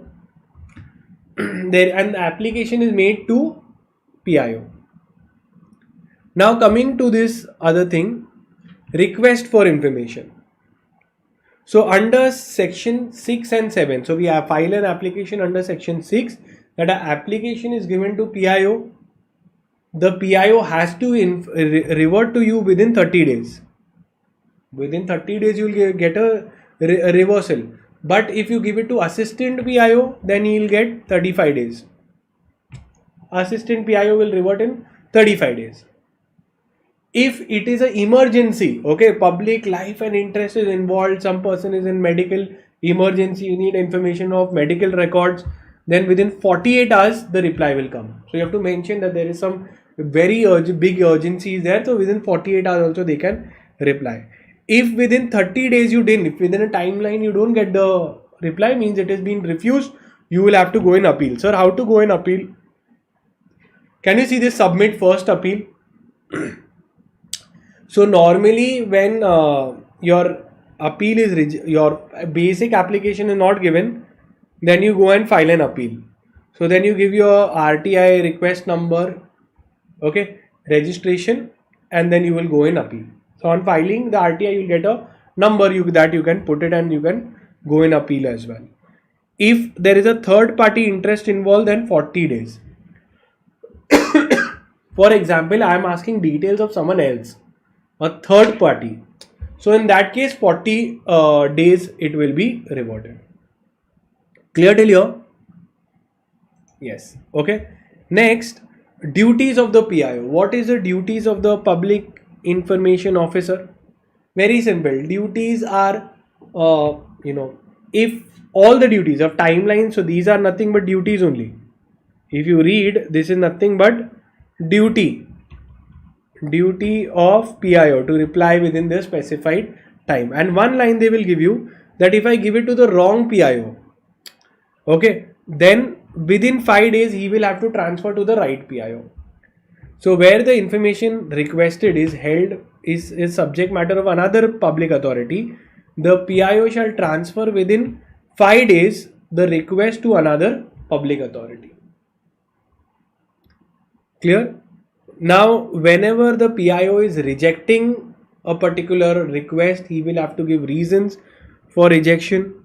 He will also say that if you are not happy, then go in appeal. Who's the authority also? He will only give. He'll say it's okay, fine. You can check up with my senior also. Right. He'll give us the details. If you have in the RTI application, you have asked for certain permission which is allowed, info which is allowed, and certain information which is disallowed. So then he will have to tell that listen, this 3 informations I can't give, whereas this information I can give. So partial disclosures are allowed. Partial RTI when you're filing, partial this is allowed. Partial information can be given. Okay. Now in a case law, in the Central Board of Secondary Education versus Aditya Upadhyay, it was held that impractical demands and this she will not be entertained. And if we start entertaining, it will treat counterproductive. So they are saying that doesn't mean citizen can ask anything and harass by filing too much information. Okay, if they find that it's a frivolous application, impractical demand, unnecessary demand, falling under Section 8 demand, then they will reject it. This is given in the Supreme Court judgment. Now, what kind of information can be rejected? This is the most important. Section 8. So, when you're filing the RTI application, also you say that the information sought, information that I'm asking, does not fall under Section 8 of the RTI Act. Clear? You will see that under Section 8 what all is there. So, any information which will affect the sovereignty, integrity of India, which will is expressly forbidden by court, it will amount to breach of any parliament rules, privilege, which will amount to official secrets or commercial trade secrets, patent information, etc. That all will not be allowed. Information received from foreign government, if anything which will affect the safety of a person, for example, information of a witness you want to know, anything which will obstruct a investigation, and cabinet papers. So these are, and personal information. So these 9 information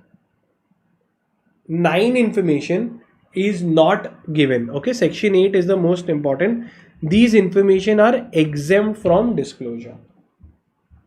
Next, partial disclosure, as I told you, is allowed, is permitted. Who is excluded?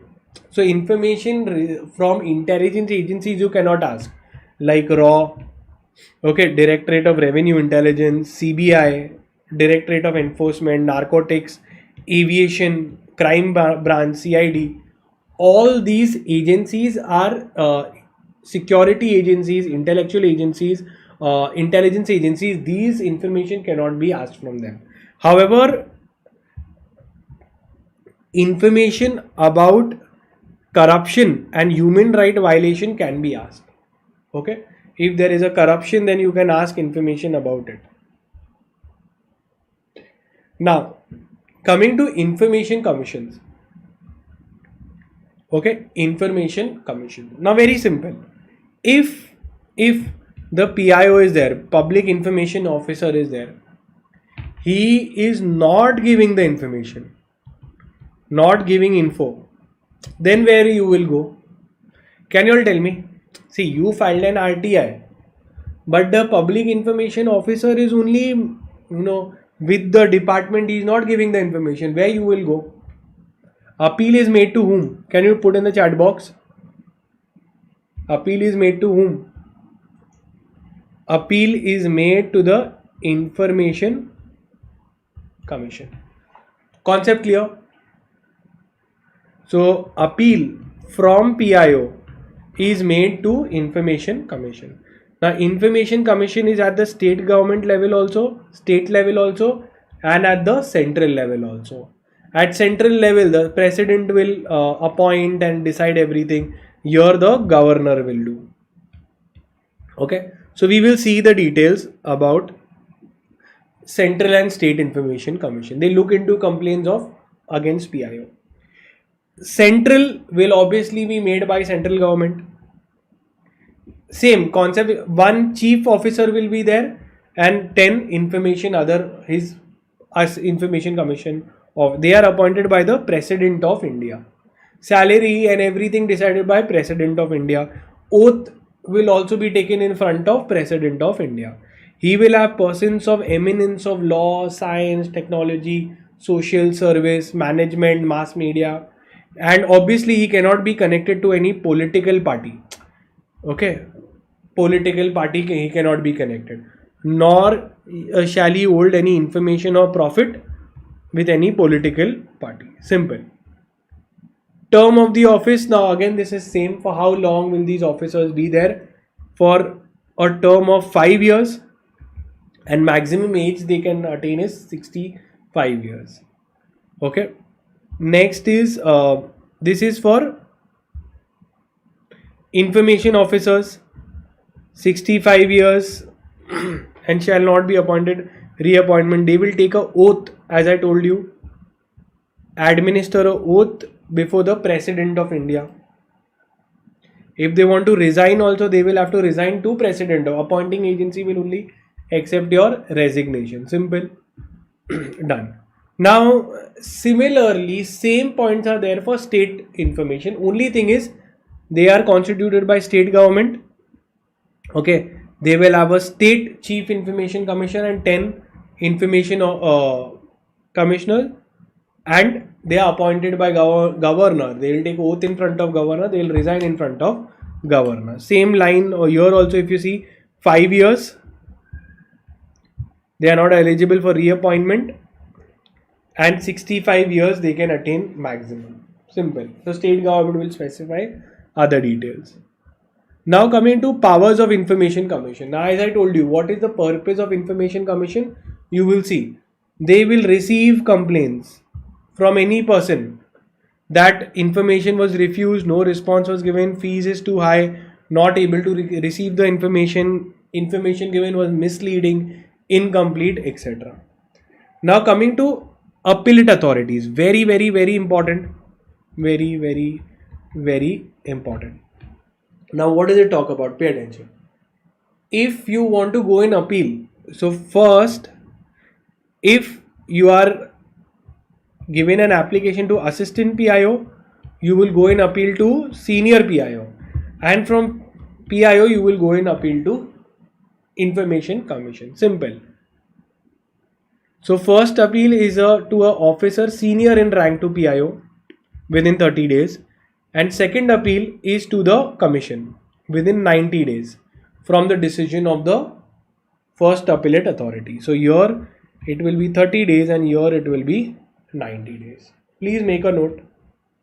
And which section number can you put in the chat box? Talks about appeal provision. Clear? Next, penalties. Now obviously this has come in the exam also, and very simple. Now if you the PIO has done something wrong, then there will be a penalty. How much penalty? Imposes on the PIO a penalty if he fails to provide information. every PIO will be liable to pay a fine of 250 rupees up to a maximum of 25,000. So fine will be of 250 rupees per day, and it can go on. Maximum fine will be 25,000. And for what is the penalty given? Not accepting information, or delaying information, denying information, giving incomplete, incorrect, misleading information, destroying information, or obstructing furnishing the information of in any manner. So basically, not giving information, not accepting the documents, in all these cases penalty will be put. The Information Commission puts the penalty on the PIO, and they can also recommend some disciplinary action, some kind of training on the person. And that is it. We are complete with the entire chapter. You can check the module, past exam questions, and even for your exams it will come from here only. Clear till here? Yes or no? Very smartly and smoothly we have completed this particular chapter. Clear? Now we'll start with another chapter. Okay. Crystal clear, Akshaya. Great to hear that.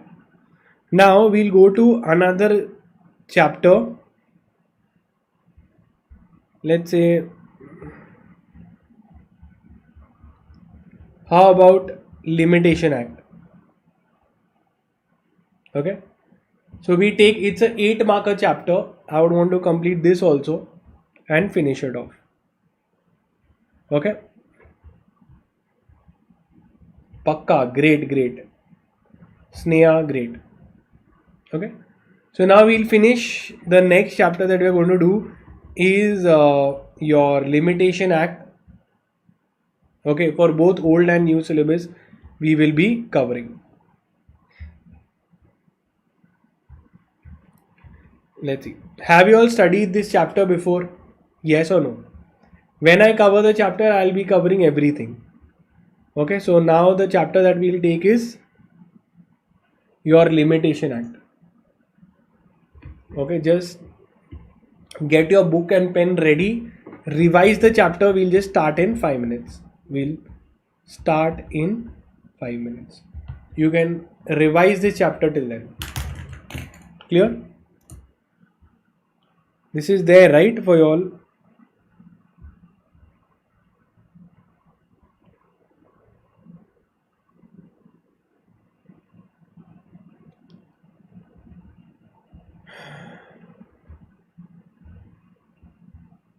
Lesson 10 for new syllabus.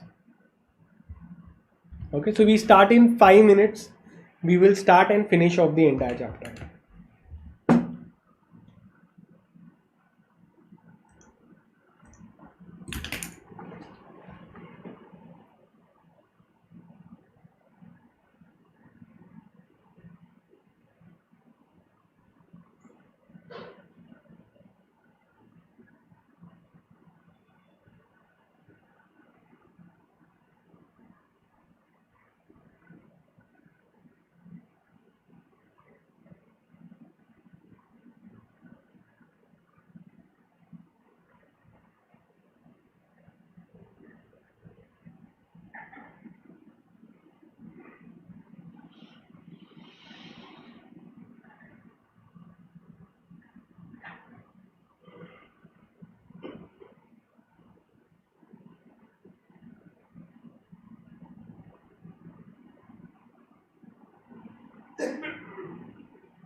Now we will start Limitation Act and finish it in one go.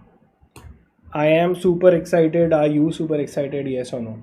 So really nice. I told you, relax. I am going to handle your entire whatever journey. Nothing to panic. You see how easily we did 2-3 chapters. Now a few more we will do. So very simple. Why you get scared? Also dream batches there. You can also finish so much more. So I want you all to put in the chat box ready so we can start and we can finish. Okay, so just put in the chat box ready and we will start and finish. Okay, come on, quickly put in the chat box. I will start and finish. Great. Chaliye. Mariam, very good. Akshaya, ready as always. What about others? Ready to go, finish the chapter beautifully, in depth, along with the past exam questions. Okay? Yep. Soumya, Sindhu, great. Great. And any one of you all who have not yet liked, please like the video. Lifestyle with Psychology, ready. Great. So let's start.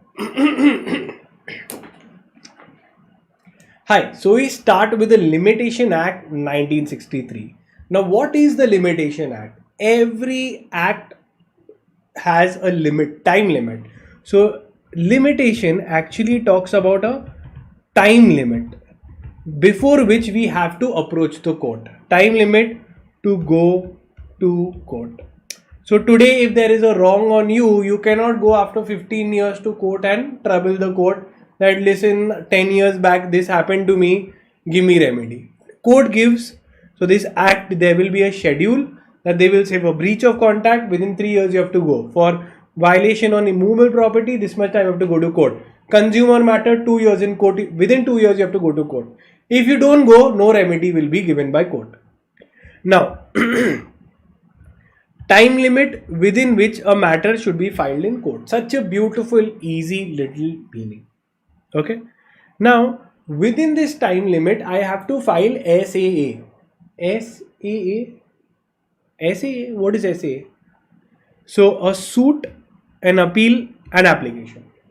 So, within the specified time or within the time limit, a suit, appeal or application, whichever is there, should be filed before the court for getting remedy. Now the question is that, listen, even after 10 years I go, 15 years I go to court, wrong was done, na, I should get remedy. Someone will argue na, that wrong happened, na, give me remedy. So law says, listen, why were you sleeping for so many years? We will protect, give remedy to the diligent and not the indolent. Sir, what language is this? It's a language of law. It says that law protects the diligent. Diligent means the attentive and not the indolent. So because you didn't come in time means you are not interested, means you are sleeping. So law will not protect stale demand. Delayed thing we will not give. Okay. You negligently slept over your right. So in the time limit. So therefore case cannot, SAA cannot be filed. Then there is a technical line given, vigilant eye bus. What does it mean? That law protects only the vigilant and not the indolent. Indolent means those who sleep. Now 3 good reasons I will give you for the Limitation Act. One is law wants to protect and make people actively come to court quickly. So they want that you should come to court quickly. Second, law says that 10 years back, now how will we go and see the crime scene? That is not possible, na? So if a crime is done, it is easy to get evidence in simple words, in beautifully worded words. evidence fades with time. What is the line? Evidence fades with time. So with the passage of evidence, the evidence will lose. And it will be more cruelty on the accused. Imagine accused suddenly after 10 years will say that now what, I don't even remember what had happened. So long inactive claims when allowed will create more cruelty than justice is what has been given. Now coming to section 3. Very bar of limitation. Now I will ask you a question and you have to put in the chat box whether it is allowed or not allowed. Now a case was filed after time limit and opponent didn't raise objection. Opponent did not raise an objection. So is it allowed or not allowed? Can court proceed? What is the question? That after time limit you came to court, the opponent said, "Acha, theek hai, we will see, let the case be filed." Can the court still continue with the case or they cannot continue? Quickly. Allowed or not allowed? In the chat box. Allowed or not allowed? He came after the time limit. Opponent is saying, let's fight the case. But he's saying, but court is wondering whether allowed. Tharini, very good. Very good. Shanti, great. So the answer is it is not allowed.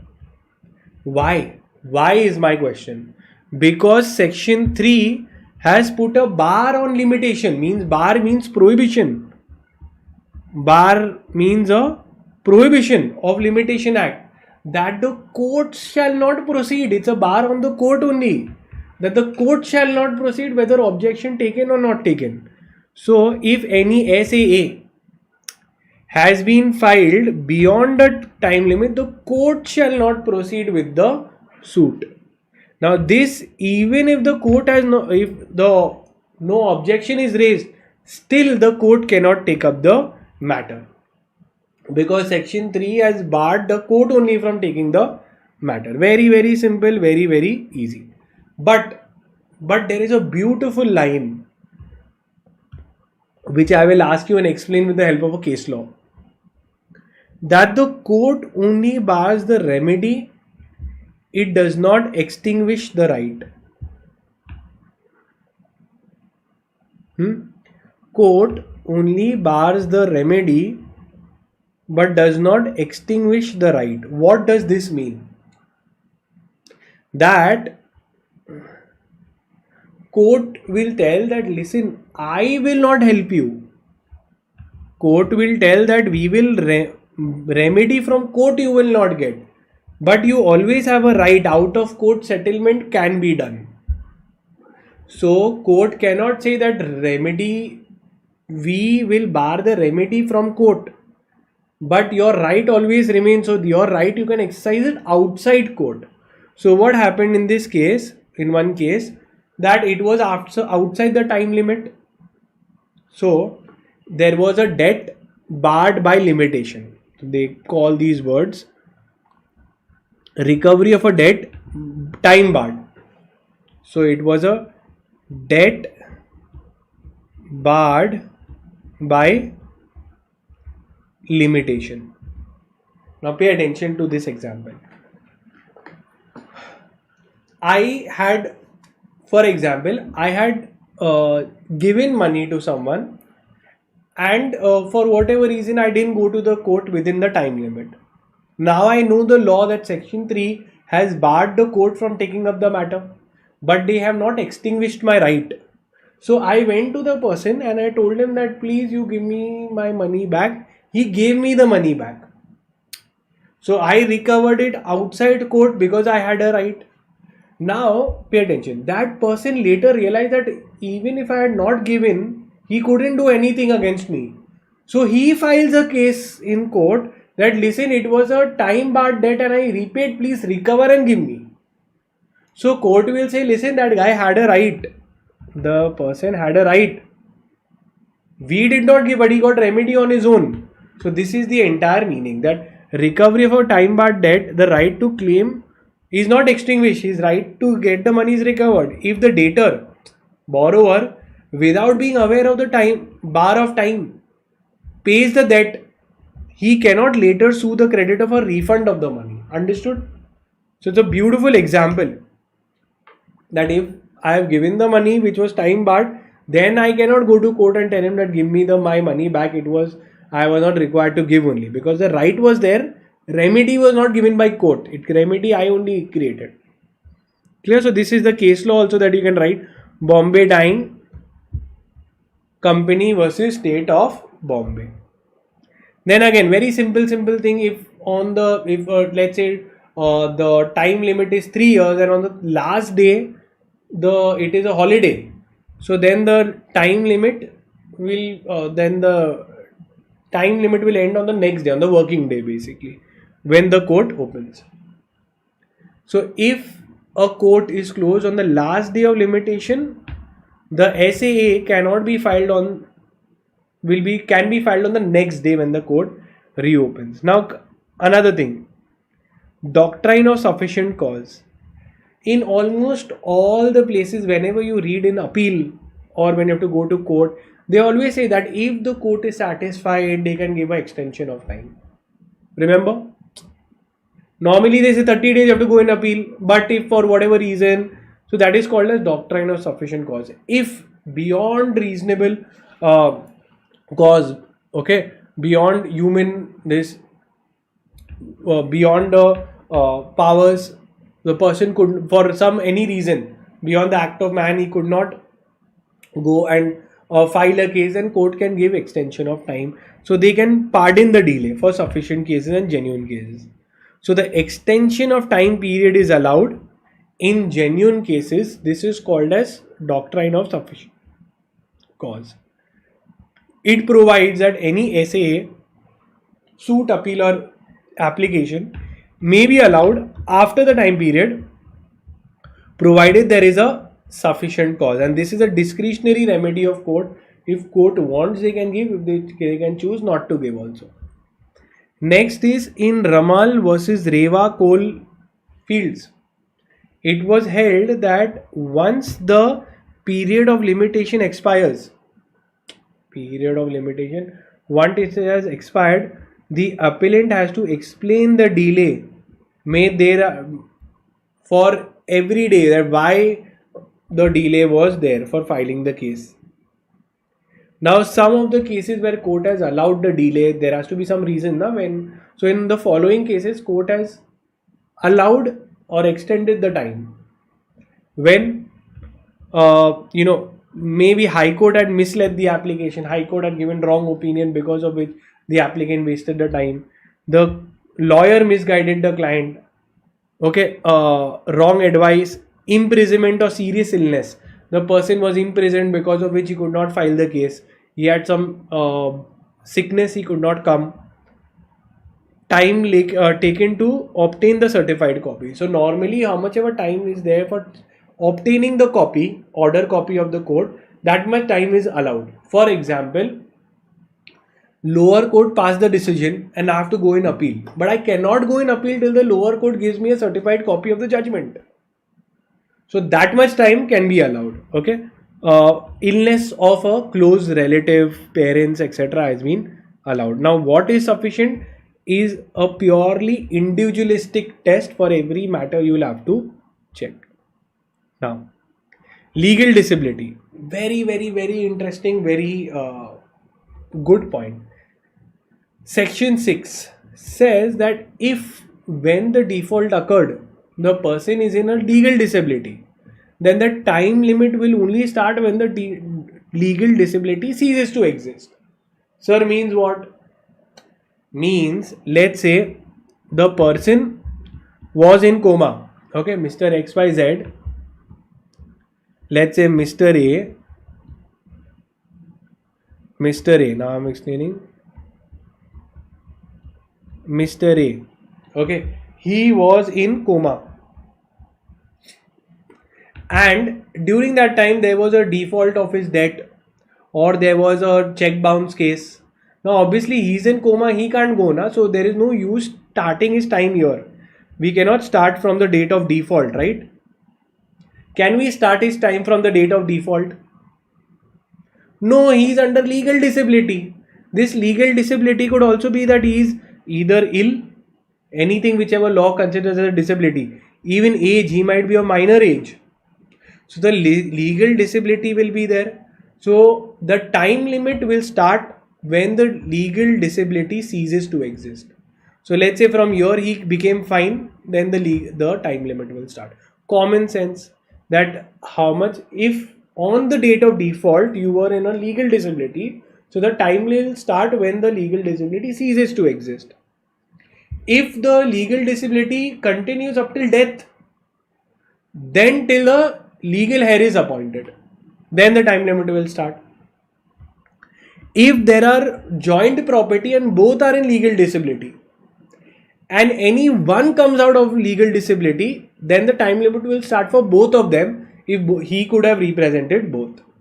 So if it's a joint property and there has something wrong happened on the property, moment the disability ceases for any one of them, the time limit we will start, because law also cannot wait for too much time.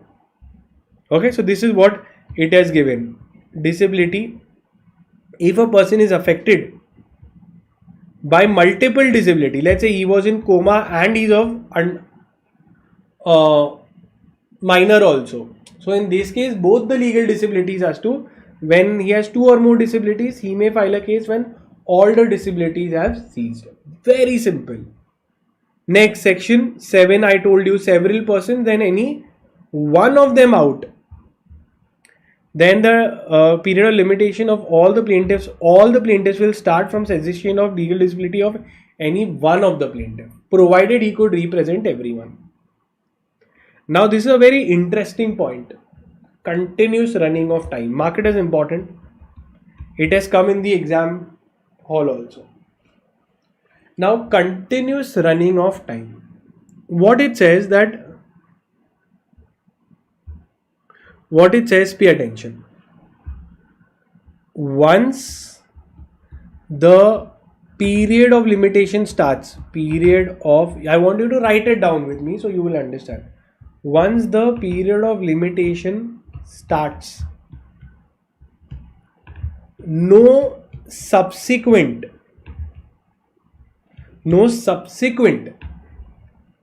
legal disability will stop the limitation period. This, I want you to write it down with me, okay? This is called continuous running of time. Okay? This is given under which section? Section number 9. Okay? Continuous running of time means what? Let me explain.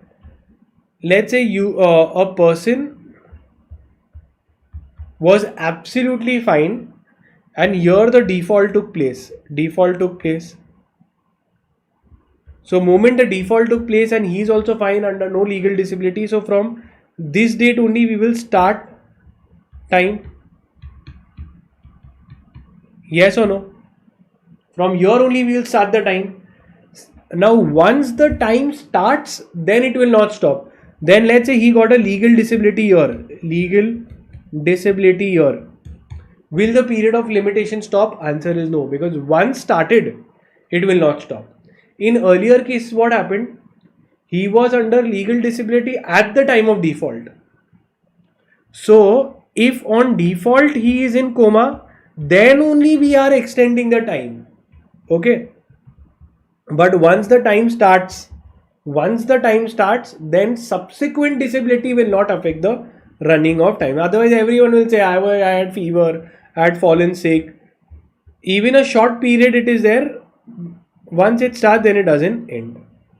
Clear till here? So if now you tell me whether the period will start or no. So this was the default, and he was under coma and he ended the coma year.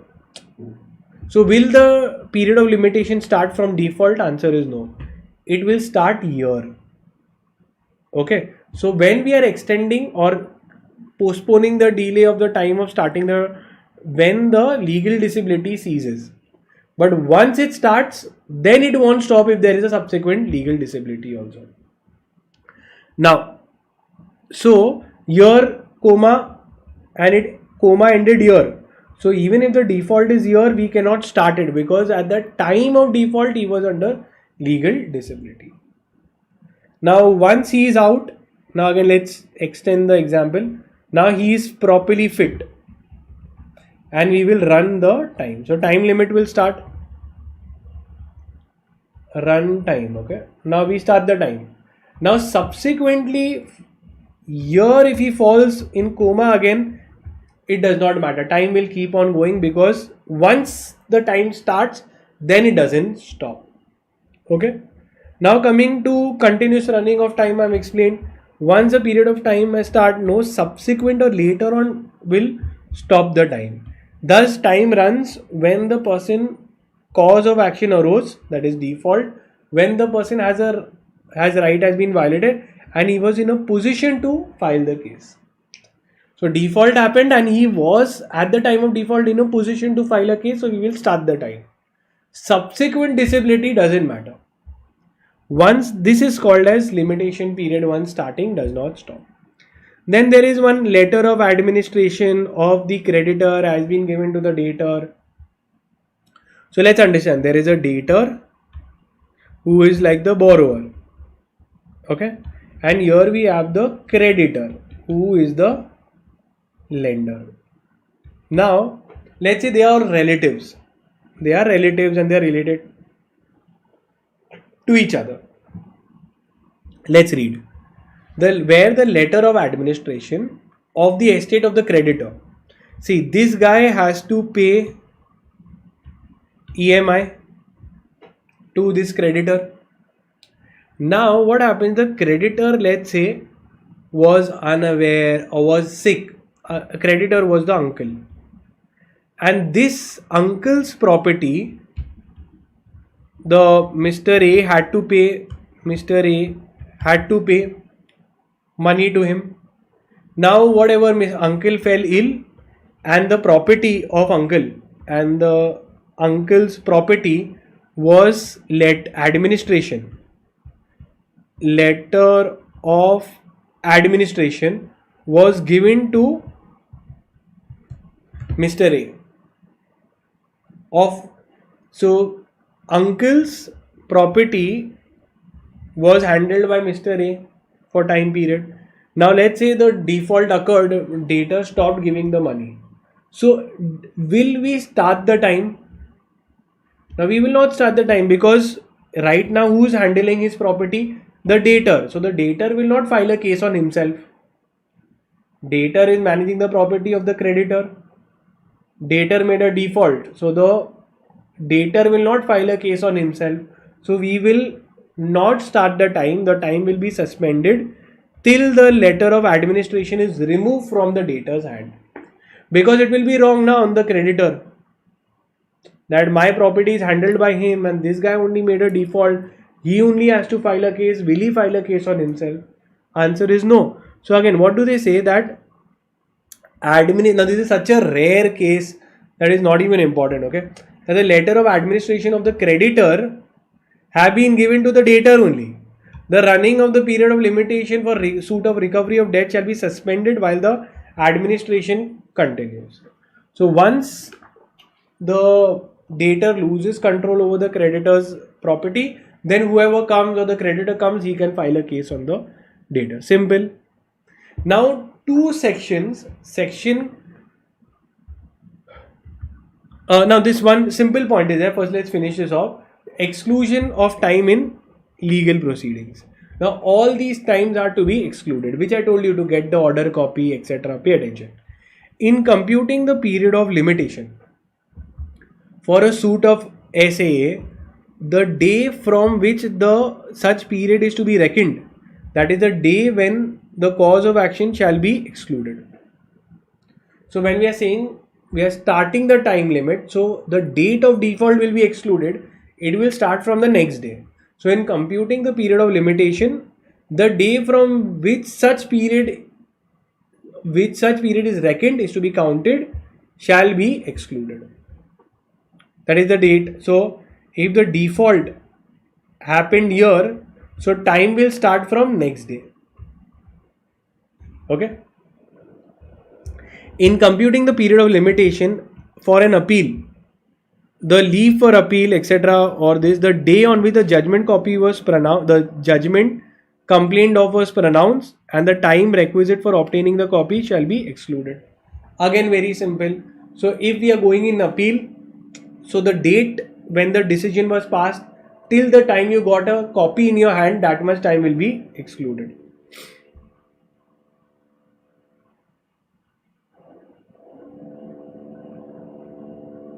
Same points here. Okay, so now coming to effect of death on or before the accrual of the right to sue. So again, effect of death, it will go to the legal representatives. In case of death of a person, before the right to institute accrues, okay, so right to file a case has not yet come and he has passed away, the period of limitation shall be computed from the time when there is a legal representative capable of taking the case. So very simple. If a person passed away, then till the time the entire person, a legal representative is appointed, that much time will be excluded, and once the legal representative is appointed, then we will start the time. Okay, so let's see the illustration. Manoj died on 3rd August. Before the right to sue accrued, he died on 3rd August, leaving behind a son of 15 years. Now nobody else he has, only this minor son of 15 years. So when it will start? When he attains majority. Simple. Nobody else is there, only the minor son is there. So then when the minor attains majority, then he will be able to file a case. That's section 16. Now two extremely important sections, section 18 and section 19.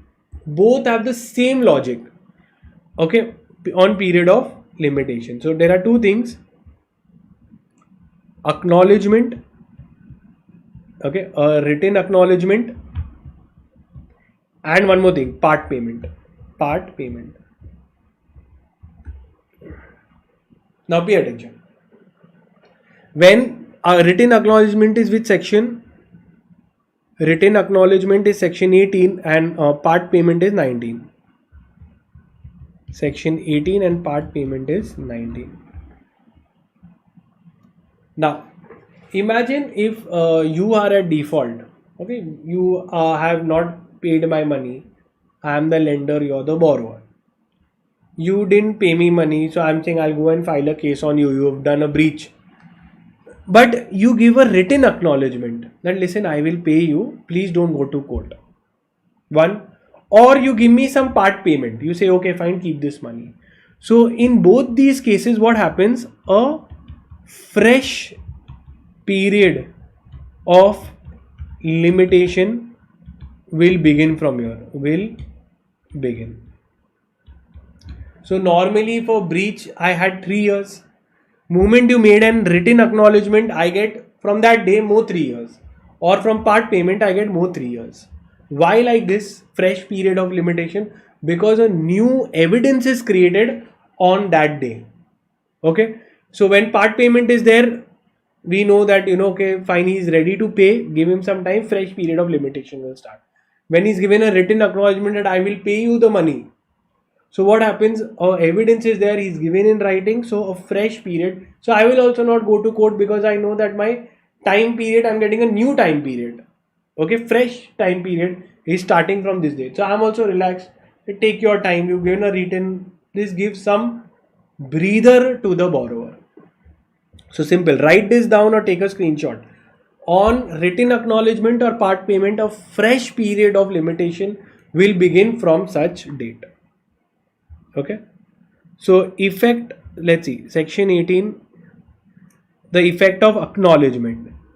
There is an admission that yes, I have money to pay you. It is of a property or some money that I have to pay you.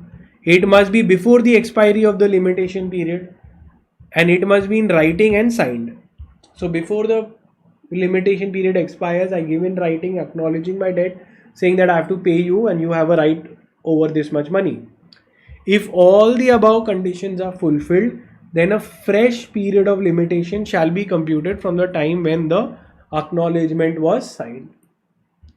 Next, effect of part payment. What happens in part payment? Where a part payment is made before the expiration of the limitation period, a fresh period of limitation will start. Simple. And acquisition of ownership by possession. Now pay attention to this as well. Now imagine in primitive times, nobody had document papers, property papers. You see the Adivasis or anyone who's living in the villages. So if you are living for lot of years in that place, uninterrupted, undisputed, you become the owner of the property. So you acquire ownership by possessing the property for X number of years. So how many years? 20 years. And if it is government property, 30 years. So if on any land, any place, anywhere, you are there for 20 years, okay, and government property 30 years, peacefully enjoying it with no interruption, then you become the permanent and absolute owner of the said property. Limitation period and writs under the Constitution. Now the legislature may, without violating the fundamental rights, enact a statutes prescribing the time limit. The state cannot place any hindrance prescribing a period of limitation to approach the Supreme Court. To put curbs on the enforcement of fundamental rights is unconstitutional. This was held in this case that, listen, period of limitation we can put, but for fundamental right violation you cannot put, it becomes unconstitutional. So in the limitation period does not in terms of this apply to Article 32 and 226. Under 226 there is no time limit to file a writ petition. However, it should be filed within a reasonable time because court can dismiss the petition. Till here it is clear. So is there any any time limit of filing writs? Answer is no. But however, the courts have sometimes refused to take up the matters if it is extremely delayed. This is what they have given.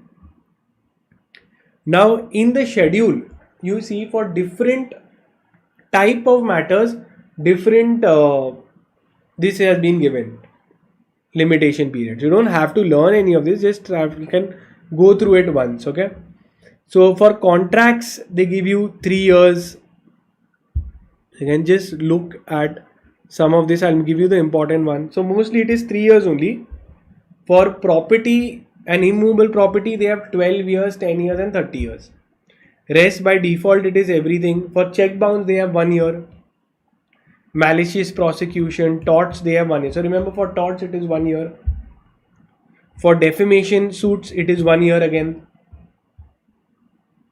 Now classification of period of limitation. Now pay attention.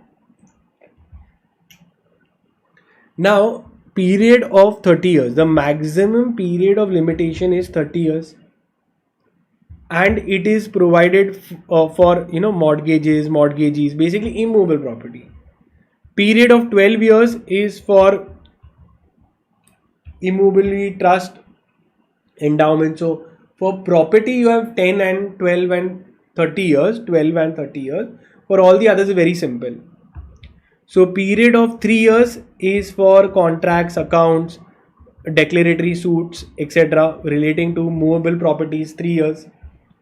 And 1 to 3 years is for defamation, torts, etc. So this is important. You can just, instead of going through the entire table, this much also a general thing is sufficient. Okay, a period between 9 to 10 days, a minimum limitation period is 10 days prescribed for leave to appear. That is a permission that I cannot come to court, whatever reason. Leave means permission to appear or not appear. Okay. Defend summary procedures is 10 days. So in summary procedures, if you remember summary suits, it ends really quick. So in that case, the time limit is 10 days. And that is it. We've completed with the entire chapter of Limitation Act, including all the past exam questions as well. Okay, great. Okay, clear till here? Yes or no? Yes or no? Have you clearly understood this much part? I've completed the entire chapter and all the past exam questions as well. In the chat box, have you understood? Yes or no?